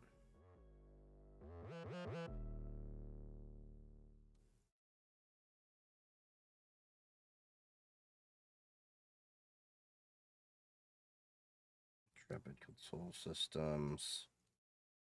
Trying to avoid the ones that are ads, except for like the cool ones. Rewards for Justice with Cthulhu. on your Miss Christian Minecraft server there, buddy. Unicorn with a death scythe. A sickle.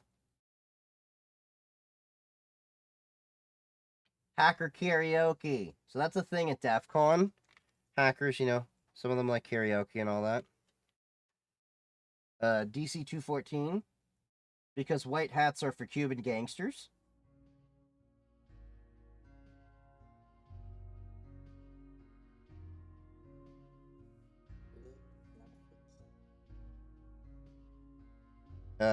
Dallas Fort Worth B-sides.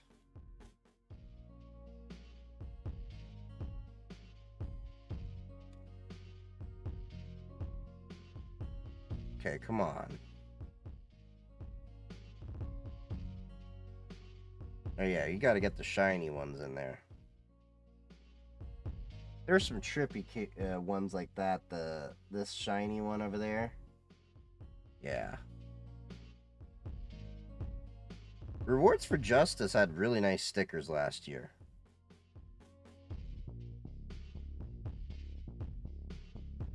They hit it out the park. Like, we got social media over here. Yeah, they were a good chunk of my great stickers.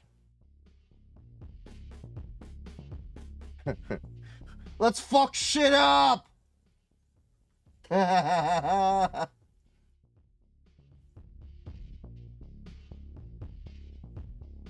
Good guys wear plaid. Because that day I was wearing plaid. Some guy just came up to me and handed it to me. Yeah, there's a lot of like great little stickers and all that stuff at DEF CON.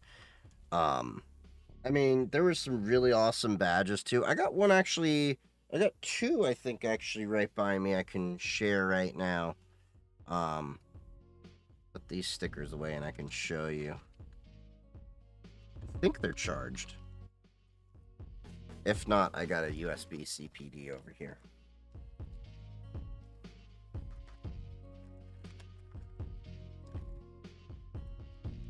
There is one more bag over here, but I can do that another time. There's this one badge over here that I normally keep out, because once in a while I whip this out.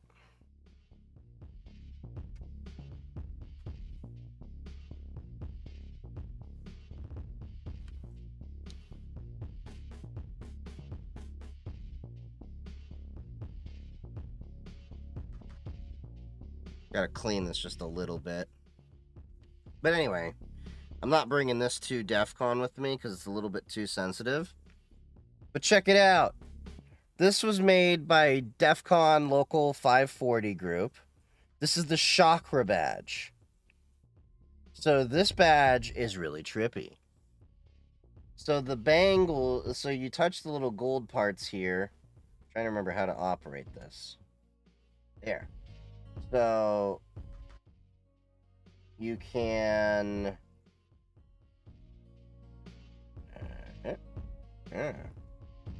you can have it do all sorts of things, and there's like little games you can have it run and everything. It's a trippy as hell badge, but it's a very delicate badge too, because the wings, you know, you get to, they're screwed on here, and then of course the LCD on it is kind of sensitive. So obviously this is not a badge I would take out. They were supposed to do some kind of like CTF with it, but I think there was an issue. And then I think there's another badge over here. Yeah. Down over here.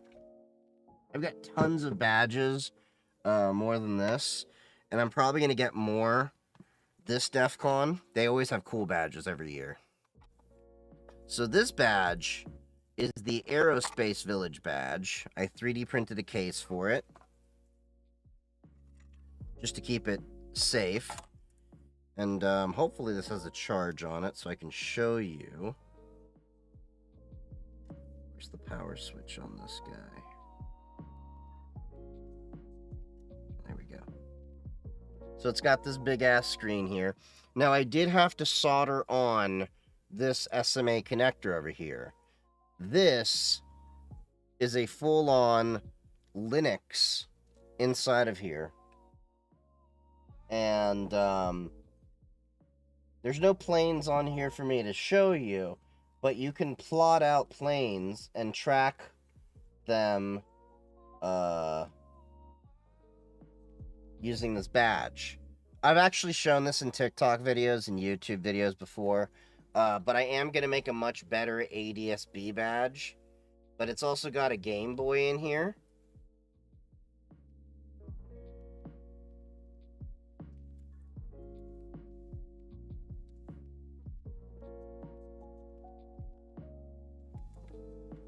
And it's got a little media player in there, so you can have it like play little videos in there.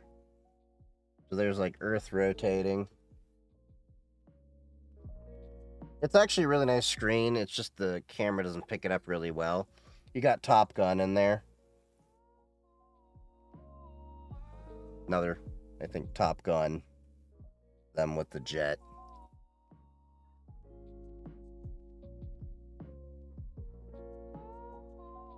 And then you have going Super Saiyan.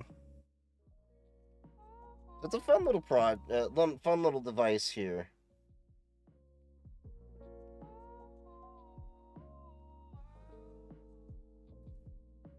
But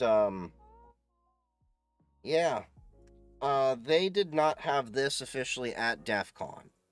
The issue was they could not get the supply out fast enough, so there were only like, I think, 50 or 100 of these sold at DEF CON. Most of them were sold after. So I waited on Twitter. I watched them on Twitter for like months, and Discord for months. I had a dummy Twitter account just to monitor their posts and only their posts. And I think I waited like 4 months after it was released. And I finally got one. And I love that badge. It's one of my favorites. But it's going to be interesting to see what they got this year at DEF CON. The DEF CON 32 badge was like a little Game Boy with cat ears and everything. Maybe next stream I'll bring it out and everything. Show you all the different DEF CON badges and all that. I still keep a Twitter account to monitor. I'm not a fan of Twitter. Like, most of the InfoSec community that I interact with has moved to Blue Sky and Mastodon. And my Blue Sky is officially my largest microblogging account. Like 3.3 thousand people on there. My Twitter at its peak had like 1,400 people on there after many years there, whereas my Blue Sky is still growing. My Mastodon's at 2.7 thousand. And, like, so, my Mastodon is, like, twice the size. My Blue Sky is almost 3 times the size. So, yeah. I mean, there's just nothing on Twitter for me to go see anymore. And a lot more people are actually moving over to Blue Sky, I'm noticing lately. If we go to Blue Sky... let me see. bcounter.nat.vg. This is probably the slowest I've seen it in a while. But you're getting 1/4 of a user per second. So the growth is slowed a little bit, but you're still seeing people grow. You still see people like transition over. I have been enjoying Blue Sky far more than I have in terms of Twitter. So I'm on Blue Sky and Mastodon, and that's actually where a shit ton of my engagement, I'm noticing, is actually coming from with all of my content. Because Threads and Twitter downrank posts with links. So... yeah. Alright, but... yeah. Like, let me put it this way. This is all the interactions I've been getting just in a day on Blue Sky. Like, there's tons of people liking my posts and following and all that. Monitoring less of them, the followers, more on some posters. Oh. Like the Elons and stuff like that, yeah. I just can't be on that platform anymore. It felt too toxic, and it's a big reason why I stepped away from Facebook and such like that. It's not good for the psyche, not good for the soul.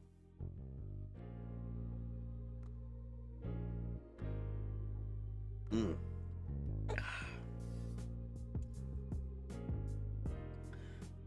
But yeah, well, it's getting a little bit late, guys. Thank you all for joining me. Make sure, if you haven't, set a time limit to get myself saying, I agree. But if you haven't already, make sure to follow me on all of my socials. I'm on TikTok, I'm on Blue Sky, I'm on Mastodon, I'm on YouTube, I'm on PixelFed, and of course I have a Discord server and a Matrix server as well. I love all of you. Happy hacking. Stay safe out there. I'll be back Thursday around 7:30 p.m. Eastern Standard Time unless there's issues, and if there's ever work-related stuff, I will make sure to let y'all know on Discord, Matrix, Blue Sky, and Mastodon what's up, but otherwise, I will see you all on Thursday. Stick around for the raid. Happy hacking. Stay safe out there.